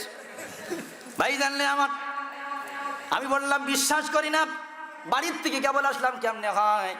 কিছু দূর সামনে যেতে আরেকজন বলে হুজুর আমারটাও শেষ, আপনারটাও শেষ, বাড়ি যান দেওয়া লাগবে না। কাউকে বললাম না, স্কুলের বিল্ডিং এর দিকে তাকাই বললাম ইটগুলা তোরা সাক্ষী থাক, আমার ভোটটা যে জোর করে দিয়েছে কিয়ামতের ময়দানে ওর আমি বিপক্ষে সাক্ষী দিয়ে আসামি বানায় দেব। 2 দিন পরে এক নেতার গলায় ফুলের মালা দেওয়া হলো, নাম হলো আলহাস। অবাক, সুষ্ঠু নির্বাচনে 100 বছরের মধ্যে এইরকম নির্বাচন হয়নি। আস্তাগফিরুল্লাহ। আমার ভাইরা, এখন কথা হলো কেউ দেখে না, দেখে কে? আল্লাহ। আল্লাহর সাথে তো আর পাল্লা দেওয়া যাবে না। এজন্য মুসলমান বন্ধুরা আমার, আজ জাতিকে আল্লাহ রাব্বুল আলামিন গজব দিলেন পৃথিবীর জমিন থেকে, যে তারা নিজেরা ক্ষমতা দেখানোর কারণে। এই জন্য আমার মুসলমান ভাইরা, নারী হোক আর পুরুষ হোক, ক্ষমতা যদি কেউ কাউকে দেখায়, আমার আল্লাহ বলে সবাই ছেড়ে দেবে, আমি আল্লাহ কিন্তু ছাড়বো না। আমি আল্লাহ ছাড়বো না। লুপা রহমান নামের এক কুখ্যাত নাস্তিক, ইউটিউবে সার্চ করবেন, এক মহিলা, সে আমি আজকেও দেখলাম ফেসবুকে আমার নবীকে গালাগালি করতেছে যে মোহাম্মদ একটা লুচ্চা। জোর করে নাউজুবিল্লাহ। সে জোর করে বলে আমি ইংল্যান্ডে থাকি, তোরা আয়, এসে আমাকে নিয়ে যা, তোদের তো সাহস নাই, আমাকে ধরে নিয়ে যা, আমার বিচার কর, তোদের মাটিতে ফাঁসি দে। আমি আমার দেশের প্রধানমন্ত্রীকে সম্মান করি, ওনাকে ভালোবাসি। আমি বলবো মাননীয় প্রধানমন্ত্রী, আমরা স্বাধীনতা বিরোধী নয়, প্রকৃত রাজাকারের বিচার বাংলার মাটিতে হোক, এটা আমরা চাই। মাজেদকে যেমন ইন্ডিয়াতে ধরে আপনি ফাঁসি দিয়েছেন, এটা ভালো কাজ। বিদেশের মাটির থেকে রাজাকার এনে ফাঁসি দেন, এটা ভালো কাজ। কিছুদিন একটু স্থগিত রাখেন। এই লুপা রহমান, এই সিফাতুল্লাহ, এই কুলাঙ্গারদেরকে বিদেশের মাটির থেকে ধরে এনে এই বাংলার জমিনে যদি ফাঁসি দিতে পারেন, এটা হবে আপনার ইমানি দায়িত্ব। কথা বলেন ঠিক কিনা? আমার নবীকে কুলাঙ্গার বলবে, আপনার আমার নবীকে জারর সন্তান বলবে, আর এই লুপা রহমান বিদেশের মাটিতে থাকবে, এদের ধরার ব্যবস্থা করতে হবে কিনা কম? সুতরাং আমি দেখতে চাই ধলিয়াবাসী, আমার দেশের প্রধানমন্ত্রীর পক্ষে যদি ডাক আছে, কারা কারা আসো, ওই ম্যাকরনের সাথে জিহাদ করতে হবে, ওই ম্যাকরনের জন্য বুকের তাজা রক্ত দিয়ে হবে। দুহাত তুলে আমার আল্লাহকে দেখাই দেয়, লিল্লাহে তাকবীর, লিল্লাহে তাকবীর, লিল্লাহে তাকবীর। আমার ভাইরা, এই হাত আল্লাহ পাকের ভিডিও ক্যামেরা উঠতেছে। আয় আল্লাহ, মা আমাদের কলিজার ভিতরে যে কষ্ট, আয় আল্লাহ তুমি ওয়ালিদ বিন মুগীরাকে যেভাবে প্রতিবাদ করেছো, ওইভাবে ম্যাকরনের প্রতিবাদ শুরু করে দাও। বলেন আমিন।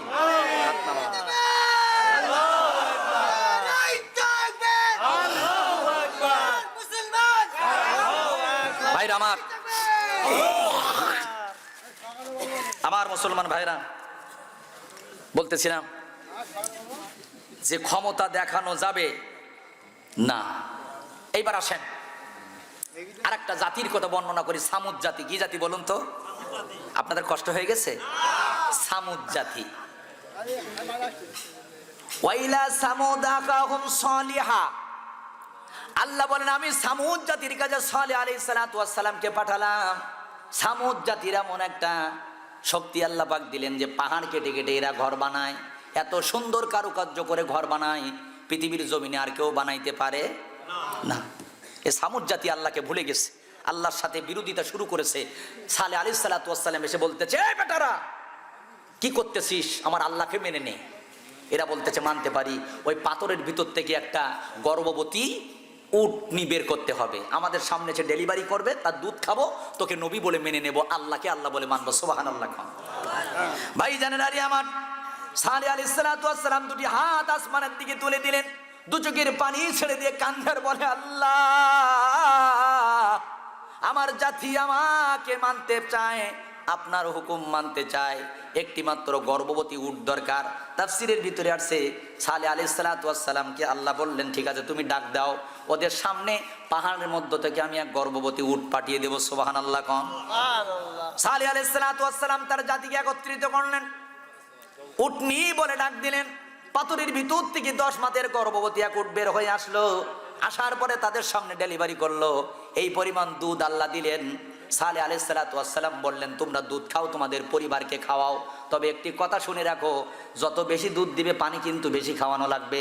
এই কুয়াতে যেদিন এই উট পানি খাবে, তোমাদের উটনিগুলো পানি খেতে পারবে না, আর যেদিন ওরা পানি খাবে এই উটনি কিন্তু এইখানে যাবে না। তবে কথা দাও, আল্লাহর এই জান্নাতে উট কিন্তু জবাই করা যাবে না। কি করা যাবে না? আল্লাহর উট কিন্তু জবাই করা যাবে না।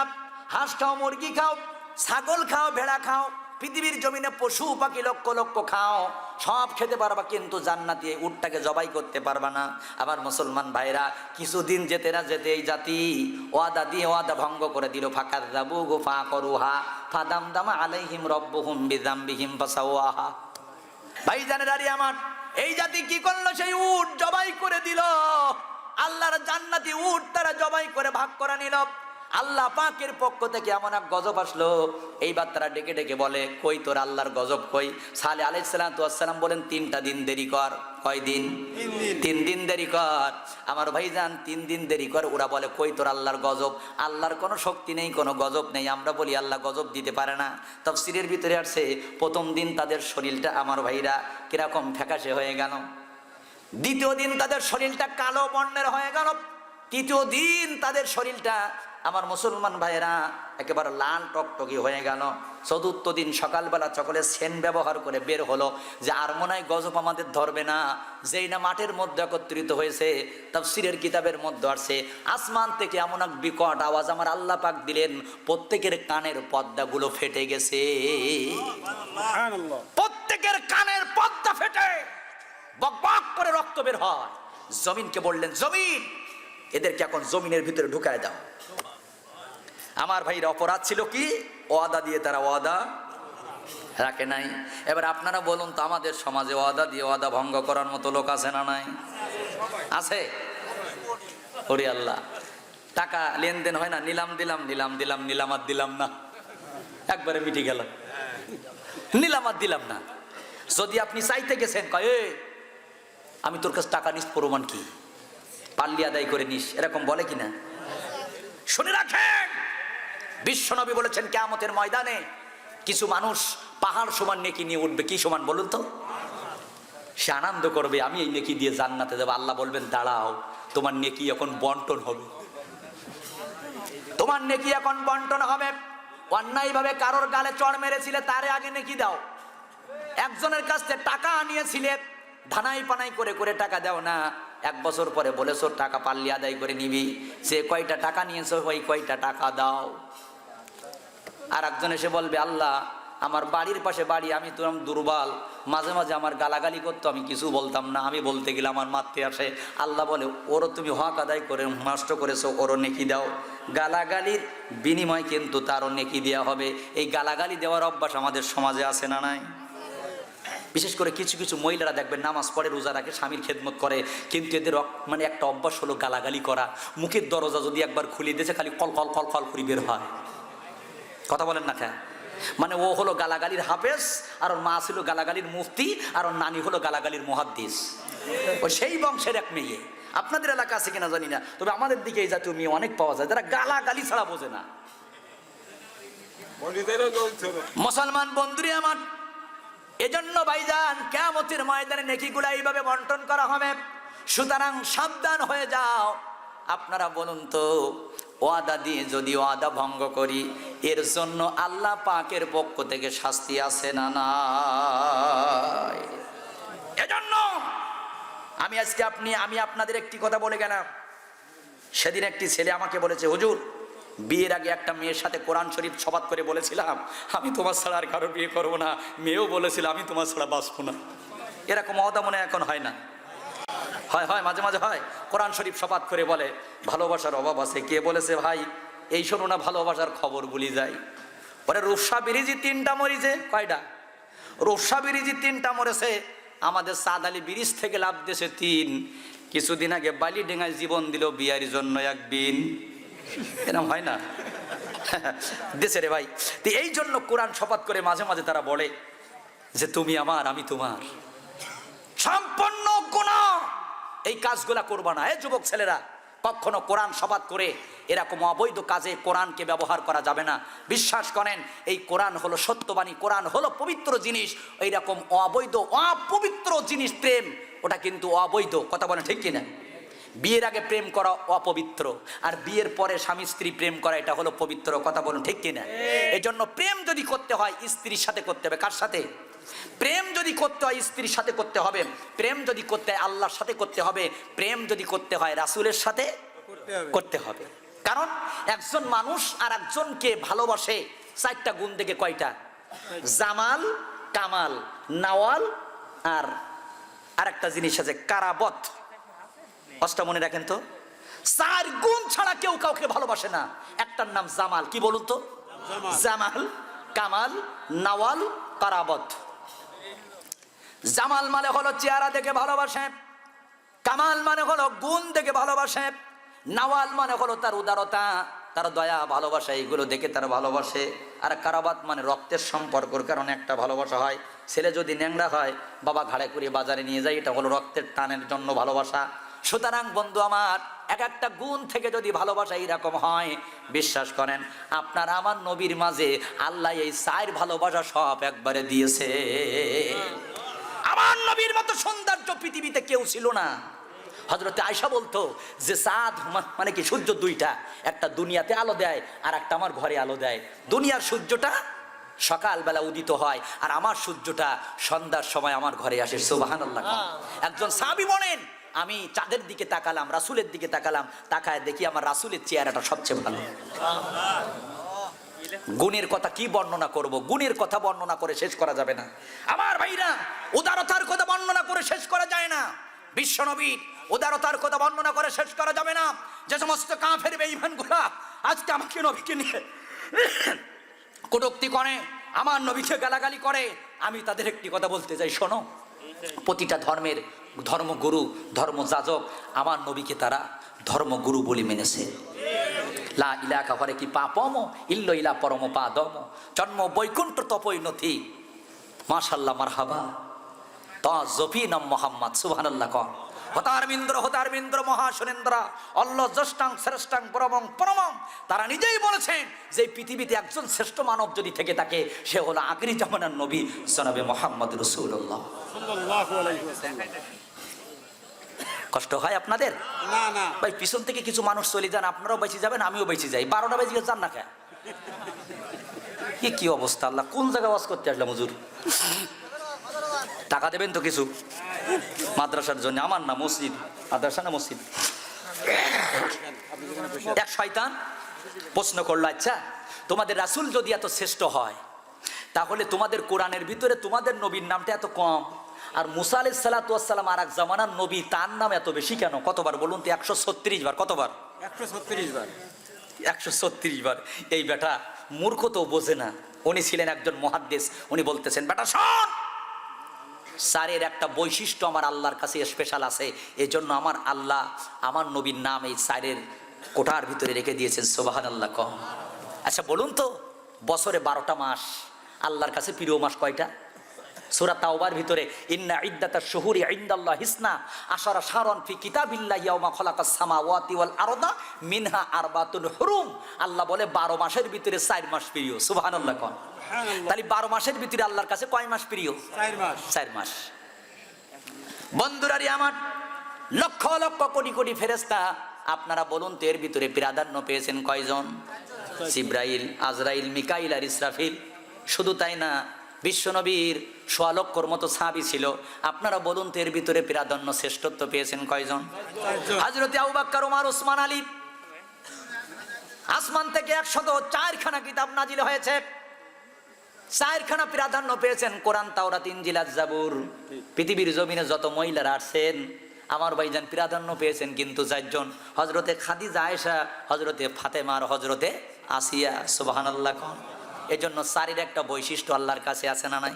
আছে। উনি বললেন, বেটা শোন, কোরআনের ভিতরে আদম আলাইহিস সালাম 25 বার, শুধু নাম ছাড়া আগে পিছু কোনো কিছু পাওয়া যাবে না, নামটা পড়ে আছে।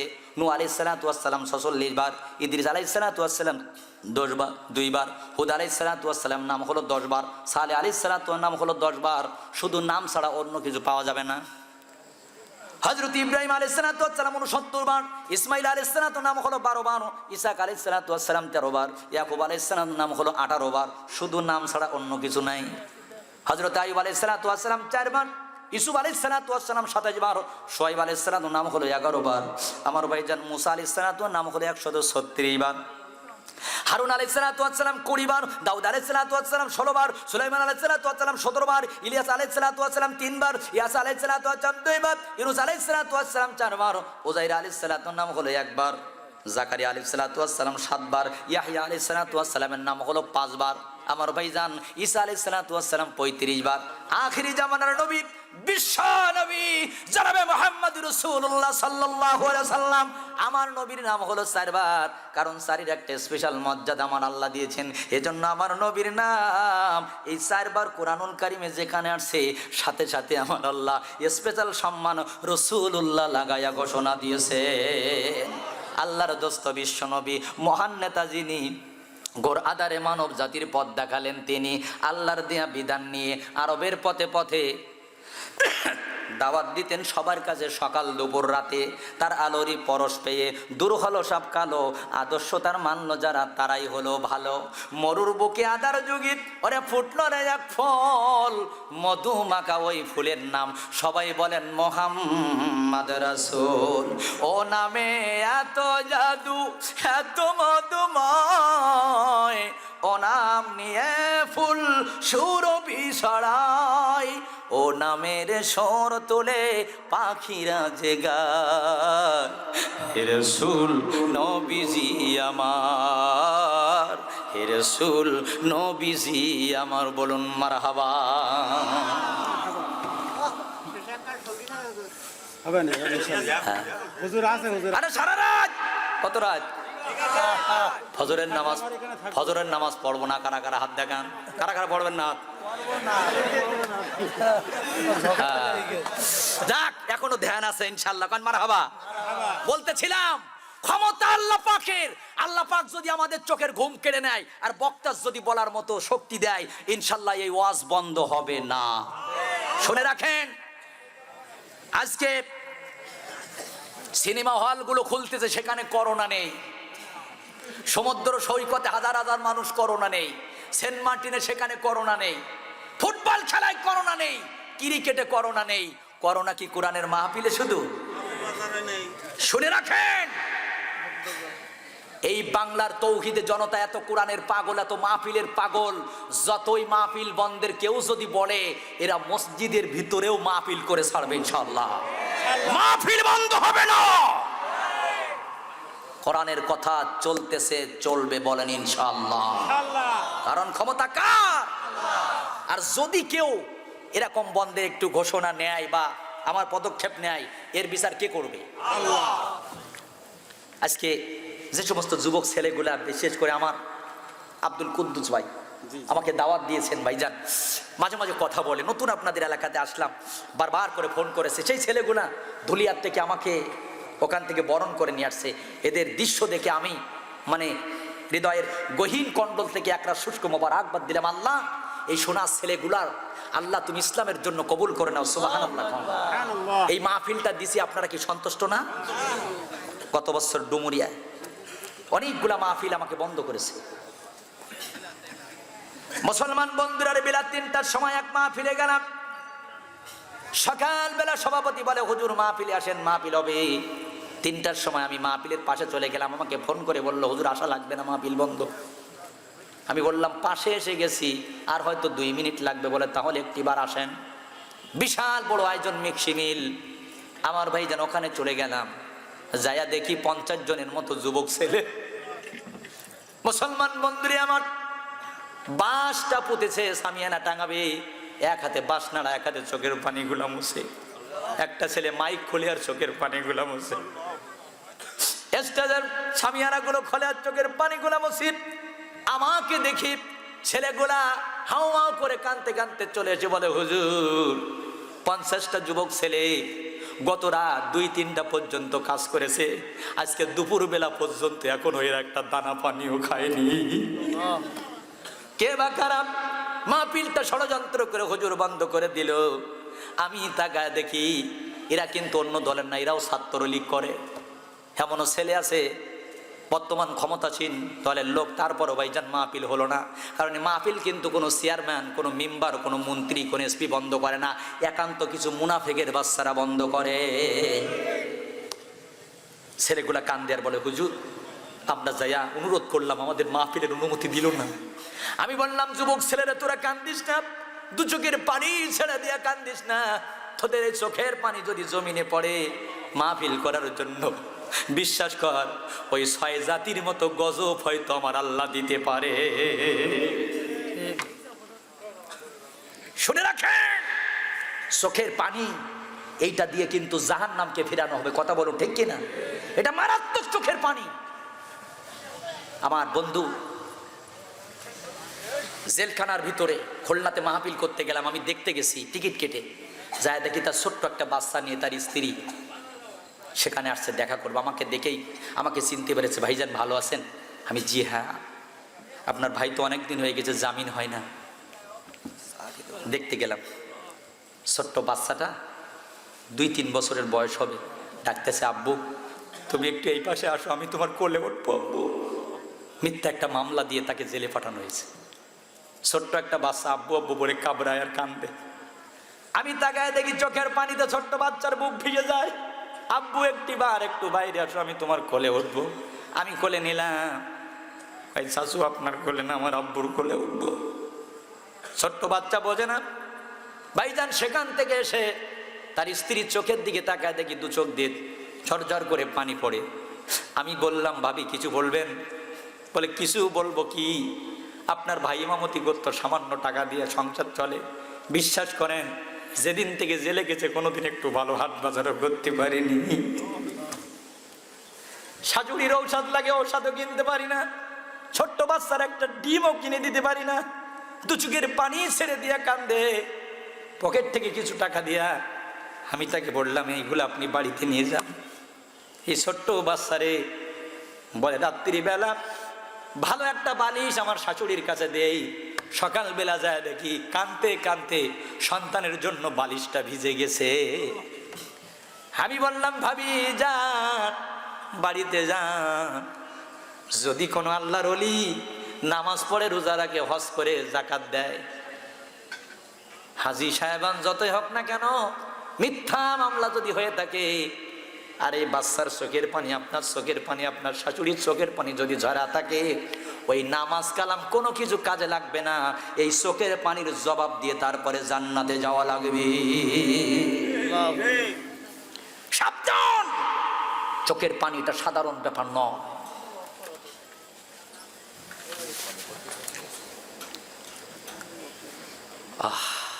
জুমার দিন নামাজ পড়েছো, মুরব্বী মানুষ, তসবি টিপতে টিপতে বাড়ি গেছে।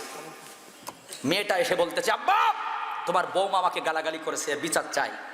আব্বা কোনো কথা নেই, শুনলো না, জানলো না, বলে দা কান নিয়ে ওর আগে জবাই করবো, আমার মেয়ের গালাগালি দেয়।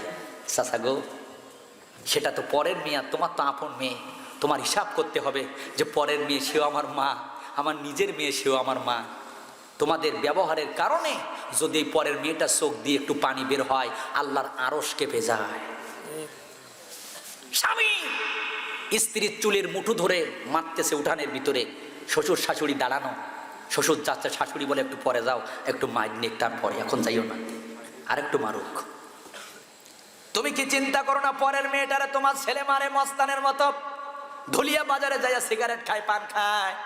দুপুর যখন হয়ে আসতেছে, গায়ে ব্যথা নিয়ে বৌমা আস্তে করে উঠে চাউলের মধ্যে হাত দিয়ে চাউল নিল, তোমাদের রান্না করে খাওয়াবে বনে। রান্নাঘরে যাইয়া বেগুন যখন কোটে, আলু যখন কোটে, দু চোখের পানি ছেড়ে দিয়া কান্দে আর বলে, আল্লাহ, এই বাড়িতে আমার পক্ষে কথা বলার মতো একটা মানুষ নাই। বিনা অপরাধে মারে, কিন্তু আমার পক্ষে একজন কথা বলে না। আসমান থেকে আমার আল্লাহ বলে, কান আরো বেশি করে কান। ওরে তো চোখের পানি যারা ঝরাইছে, ও যত বড় মুরব্বী হোক না কেন, ওই চোখের পানির জবাব দিয়ে তার জান্নাতে যাওয়া লাগবে। এ যুবক ছেলেরা, কারা কারা মায়ের সাথে কথা বলো না, কারা কারা বাবার সাথে কথা বলো না? তুমি কি জানো তোমার বাবা মার চোখের পানি কত কঠিন? আমি এক মাহফিলে গেলাম, এক মুরব্বী এসে আমার পাশে হাত ধরে বলতেছে, বাবা, এই ময়দানে আমার ছেলে আছে, 3 বছর আমার সাথে কথা বলে। আমি বললাম, চাচা, সামনে যখন দেখা হয় তখন কি করে? কয়, মোবাইলে ফোনের একটা ভান দিয়ে আমার সামনে চলে যায়। একই বাড়িতে বসবাস করি, আমার সাথে কথা বলে না। রাস্তা দিয়ে চলে যায়, আমি পিছন দিকে তাকায় দেখি আমার বাবা আমার দিকে একবার তাকায় কিনা।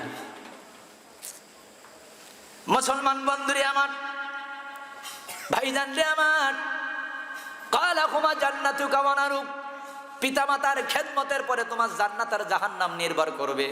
সুতরাং শুনে রাখো একটি কথা, তোমার মায়ের চোখে যদি কোনোদিন পানি ঝরায় থাকো, বাবার চোখে যদি কোনোদিন পানি ঝরায় থাকো, বিশ্বাস করে চোখের পানি কিয়ামতের ময়দানে তোমার জান্নাতের প্রতিবন্ধক হয়ে যাবে। বলেন ঠিক কিনা? ছোট্ট একটা উদাহরণ, আলোচনা শেষের দিকে যাব, 6টা পয়েন্ট বলে। আমি আবার আকর্ষণ রাখা বক্তা না, 6 জাতি 1 মিনিটে বলে দেব। এই কথা হবে না, আওয়াজ অত বেশি হচ্ছে কেন? এই যে পাকা আম চেনেন না আপনারা? পাকা আম, কিছু কিছু মা আছে সন্তানকে বলে, বাবা, তোরে আমি 4 বছর দুধ খাওয়াইছি, 3 বছর দুধ খাওয়াইছি। ছেলের মেজাজ খারাপ, বলে, এত দুধ খাওয়াইছো, বলা লাগে নাকি? বলো, কত টাকা লাগবে তোমার? দুধের ঋণ আমি শোধ করে দেব। মা বলতেছে, বাবা, দুধের ঋণ শোধ করা লাগবে না। কয়, দুধের ঋণ শোধ করা লাগবে না, একটা পাকা আম খাইতে দিবা। কি আম বলুন তো? ঠিক আছে, ছেলে বাজার থেকে একটা পাকা আম আনছে।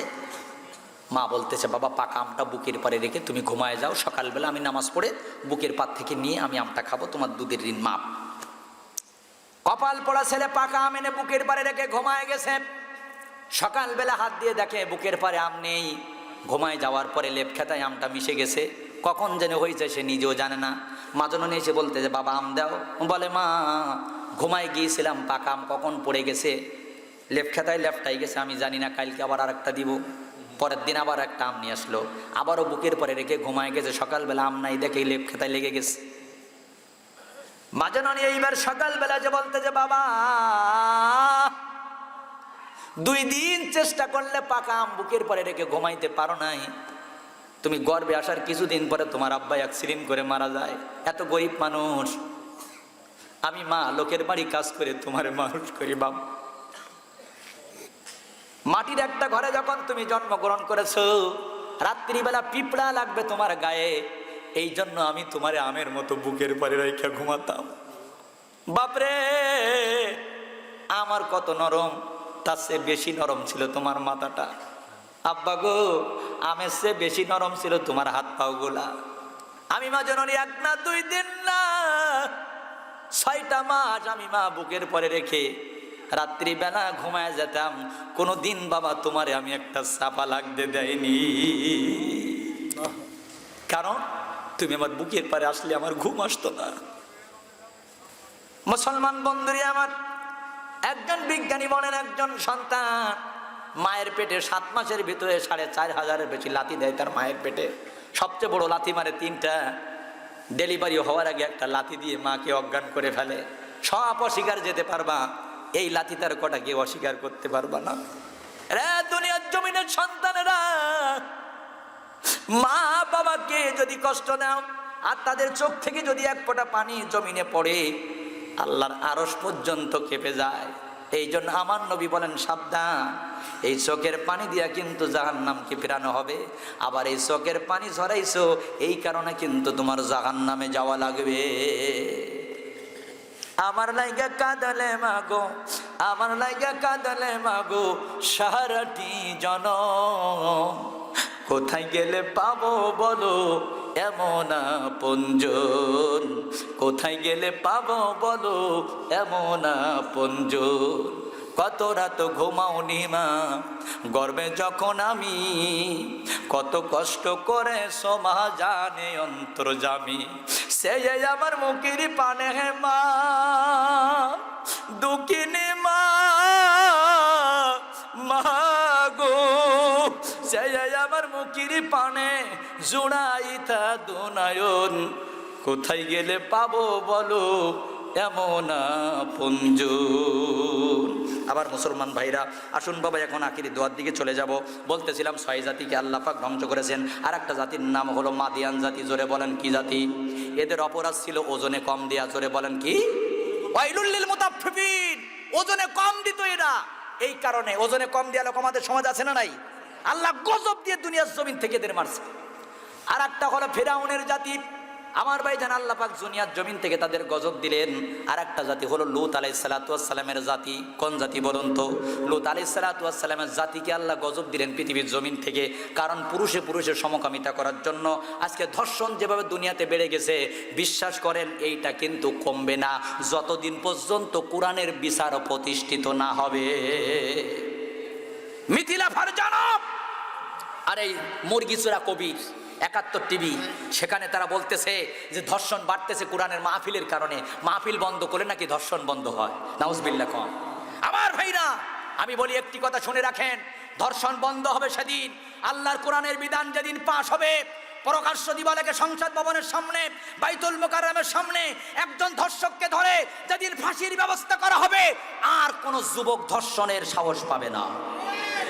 অনেক কথা ছিল, রাত অনেক হয়ে গেছে, উঠাইতে আপনারা দেরি করে ফেলেছেন, আমার দোষ না। 12:30 বাজতে গেছে, এই জন্য দুরূদ ইব্রাহিম পড়েন। এখন দোয়া হবে আল্লাহুম্মা সাল্লি আলা মুহাম্মাদ ওয়া আলা আলি মুহাম্মাদ কামা সাল্লাইতা আলা ইব্রাহিম ওয়া আলা আলি ইব্রাহিম ইন্নাকা হামিদুম মাজিদ। আল্লাহুম্মা বারিক আলা মুহাম্মাদ ওয়া আলা আলি মুহাম্মাদ কামা বারাকতা আলা ইব্রাহিম ওয়া আলা আলি ইব্রাহিম ইন্নাকা হামিদুম মাজিদ। আল্লাহুম্মা আমিন। রব্বানা ইয়া রব্বানা ইয়া রব্বানা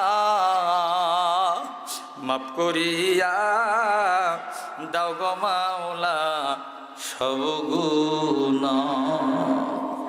আর রব্বুল আলামিন ঐতিহ্যবাহী ব্রহ্মরাজপুর, আয় আল্লাহ তাআলা ধুলিয়ার ব্রহ্মরাজপুর সম্মিলিত পুরাতন বাজার খোলা জামে মসজিদের তাকিয়ে দেখেন এক ঝাঁক যুবক ছেলেরা, হায় আল্লাহ এরা হলো কোরআনের পাখি। রব্বুল আলামিন এলাকাবাসীর সহযোগিতায় আজকের এই তাফসীরুল কোরআন মাহফিলের ব্যবস্থা করেছেন। সারাদিন অক্লান্ত পরিশ্রম করে দুপুরের ভাত এখনো পেট ভরে খাইতে পারে নাই, রাতের বেলা এখনো তারা খায়নি। রব্বুল আলামিন এই বক্তাদের বক্তৃতা, আয়োজকদের আয়োজন, আল্লাহ শ্রোতাদের শ্রবণকে জান্নাতের জন্য কবুল আর মঞ্জুর করেনি। আয় আল্লাহ তাআলা এই মসজিদকে কিয়ামত পর্যন্ত কবুল করে নিন। আজকের মাহফিলের সম্মানের সভাপতি সাহেবকে কবুল করেন, প্রধান অতিথি চেয়ারম্যান সাহেবকে, বিশেষ অতিথিদের কবুল করে নেন মেহেরবানি করে। আল্লাহ আজকে আমরা যারা হাত তুললাম এই কোরআনের মাহফিলে বসে, রব্বুল আলামিন অনেক কোরআনের কথা শুনেছেন আমার ভাইজানেরা, আমার মা বোনেরা, এরপরে বক্তা স্রোত উভয় যেন আমল করতে পারে আল্লাহ তৌফিক দিন। রব্বুল আলামিন কোরআনুল কারীমের মাহফিলে বসে আল্লাহ দুটি হাত পেতে দিয়েছে এমনও সন্তান, যে সন্তান তার নিজ হাতে তার মা মরে গেছে, চালিগুলো নিজে হাতে খাটাইছে। আব্বা চলে গেছে, শেষবারের মতো চালিগুলা দিয়ে হয়তো আব্বার লাশটা দেখেছে। রব্বুল আলামিন আজকে অনেকের মা নাই, বাবা নাই, আমাদের মধ্যে হাত তুলেছে এতিম সন্তান। আয় আল্লাহ অনেক মহিলারা হাত তুলেছে, তার জন্ম দুঃখানি মা নাই, আব্বা নাই। অনেকের সন্তান চলে গেছে, ভাই বিরাদার চলে গেছেন। এই মসজিদের ডাইনে ভাই সামনে পিছনে তাম পৃথিবীর বুকে যত মোমেন মোমেনাত আল্লাহ ঘুমিয়ে আছে, প্রত্যেকের জীবনের গুনাহগুলো মাফ করে দিয়া তাদেরকে জান্নাতের সাথে আর কবরের সাথে যোগাযোগ করে দি। রব্বুল আলামিন আয় আল্লাহ আপনি তাকিয়ে দেখেন। আল্লাহ মুরব্বীরা দুটি হাত তুলে দিয়েছে, আলেম ওলামা হাত পেতেছে। আয় আল্লাহ তলাবুল ইলমেরা হাত পেতেছে, মা বোনেরা মুসাফির ভাইরা যুবক ছেলেরা হাত তুলেছে। কার হাত আপনার পছন্দ আমি জানি না, তার হাতের সাথে মিলাই আমাদের এই দোয়াকে আপনি কবুল করে নিন। অভাবগ্রস্ত মানুষদের অভাব থেকে মুক্তি দিন, ঋণগ্রস্ত মানুষদের ঋণ পরিশোধ করার তৌফিক দিন। আয় আল্লাহ, কন্যা দায় যারা আছে তাদের ভালো একটা আল্লাহ পাত্রের ব্যবস্থা করে দিন। মেহেরবানি করে মালিক এই মসজিদকে আয় আল্লাহ তাআলা, মসজিদের মুসল্লি যারা আয় আল্লাহ মেহেরবানি করে তাদের কবুল করেন। যারা নামাজে আসে না, বেশি বেশি করে আল্লাহর সময় মতো গুরুত্বের সাথে নামাজ পড়তে পারে তৌফিক দিন। আমার মা বোনরা যেন পর্দা রক্ষা করে চলতে পারে। আমার মা বোনেরা আয় আল্লাহ তাআলা আল্লাহর প্রতিটা হুকুম, আপনার হুকুম যেন তারা মানতে পারে, এই তৌফিক আল্লাহ সকলকে আপনি দিয়া দিন। বিশেষ করে মালিক এই মাহফিলের জন্য অক্লান্ত পরিশ্রম যারা করেছে অনুমতির থেকে নিয়ে আয় আল্লাহ একান্ত আয় রব্বুল আলামিন যারা দৌড়াদৌড়ি করেছেন, টাকা দিয়ে সহযোগিতা করেছেন, সময় দিয়ে সহযোগিতা করেছেন, কথা দিয়ে সহযোগিতা করেছেন, আল্লাহ রব্বুল আলামিন জান্নাতের জন্য কবুল আর মঞ্জুর করে নিয়ে আমার যুব কমিটিদের ভিতরে মিল মহব্বত বাড়া দিন, তাদের এই কমিটিকে আরো মজবুত করে দিয়া দিনের জন্য সামনে এগিয়ে যাওয়ার মতন তৌফিক দিন। তাদের ভিতরে যারা চাকরি চায় চাকরির ব্যবস্থা করে দিন, যারা ইনকাম চায় হালাল ইনকামের ব্যবস্থা করে দিন। আল্লাহ যারা অসুস্থ তাদেরকে আপনি সুস্থতা দান করে দিন। আর রব্বুল আলামিন আমার আগে যে বক্তারা কথা বলেছে প্রত্যেক বক্তাকে আল্লাহ আপনি দিনের জন্য কবুল করে নিন। আল্লাহ অনেক টাকা দিয়েছেন, 1000, 2000, 10,000, 20,000 ইটও দিয়েছেন। যে যা দান করেছেন প্রত্যেকের দানগুলো কোটি কোটি গুণ বাড়াইয়া যে যার জন্য নিয়াত করেছে প্রত্যেকের কবর মাঝে আল্লাহ আপনি পৌঁছায়া দিন। এই দানের বরকতে আল্লাহ তার ইনকামের ভিতরে আপনি বেশি বেশি বরকত দিন। গোটা বিশ্বের বুকে তামাম পৃথিবীর কাফির বেঈমানরা ইসলাম নিয়ে ষড়যন্ত্র করে, ম্যাককরণের মতো কোলাঙ্গার আমার নবীকে নিয়ে গালাগালি করে কষ্ট দেয়। আল্লাহ ওয়ালিদ ইবনে মুগিরা প্রতিবাদ আপনি যেভাবে কোরআনের মাধ্যম দিয়ে করেছেন, জানিয়ে দিয়েছেন আল্লাহর প্রতিবাদ আপনি আসমান থেকে করেন, হয় হেদায়েত দিন, হেদায়েত দিন তা না হলে ওদের গজবের ব্যবস্থা করে দিন। আল্লাহ করোনা মহামারী আমাদের কাছ থেকে উঠায় আনে মালিক, আমাদেরকে আল্লাহ রহমতের ছায়া তলে নিন, আর কষ্ট দিবেন না। গরিব বেচারারা কষ্ট পায়, ইনকাম করতে পারে না, অফিস আদালত অনেক জায়গা বন্ধ, ছেলেদের স্কুল বন্ধ, মাদ্রাসা বন্ধ। রব্বুল আলামিন করোনা মহামারী উঠায় নিয়া আমরা প্রত্যেকেই যেন আপনার ইবাদত আপনার গোলামি করতে পারি, এই তৌফিক আল্লাহ আমাদের সকলকে দিয়া দিন। এই মাহফিলের জন্য যারা রান্না বাড়া করে, বিশেষ করে হাফেজ সাহেবের বাড়িতে খাইছি, আয় আল্লাহ তাআলা প্রাণ করে ভাইজানের জন্য দোয়া করি, দিনের জন্য তার কবুল করেন, তার পিতামাতার গুনাহ জীবনে মাফ করেন, আল্লাহ তার মনের আশাকে আপনি পূর্ণ করে দিন। আমরা যারা হাত তুলেছি আমাদের ভিতরে যে যা নিয়াত করে বসে আছে প্রত্যেকের আল্লাহ সহি নিয়াতগুলোকে আপনি কবুল করেন। আমার যুবক ভাইদের কবুল করে দূর দূরান্ত থেকে যারা এসেছেন সহিভাবে যেন সুষ্ঠুভাবে বাড়িতে পৌঁছাইতে পারে, ফজরের নামাজ যেন জামাতের সহিত পড়ে, মরণের আগে রক্ত নামাজ যেন জামাতের সহিত আদায় করে ইমানের সাথে মরতে পারে, তৌফিক দিন। সুবহান রাব্বিকা রাব্বিল ইজ্জাতি আম্মা ইয়াসিফুন ওয়া সালামুন আলাল মুরসালিন ওয়ালহামদুলিল্লাহি রাব্বিল আলামিন। বাকা লা ইলাহা ইল্লা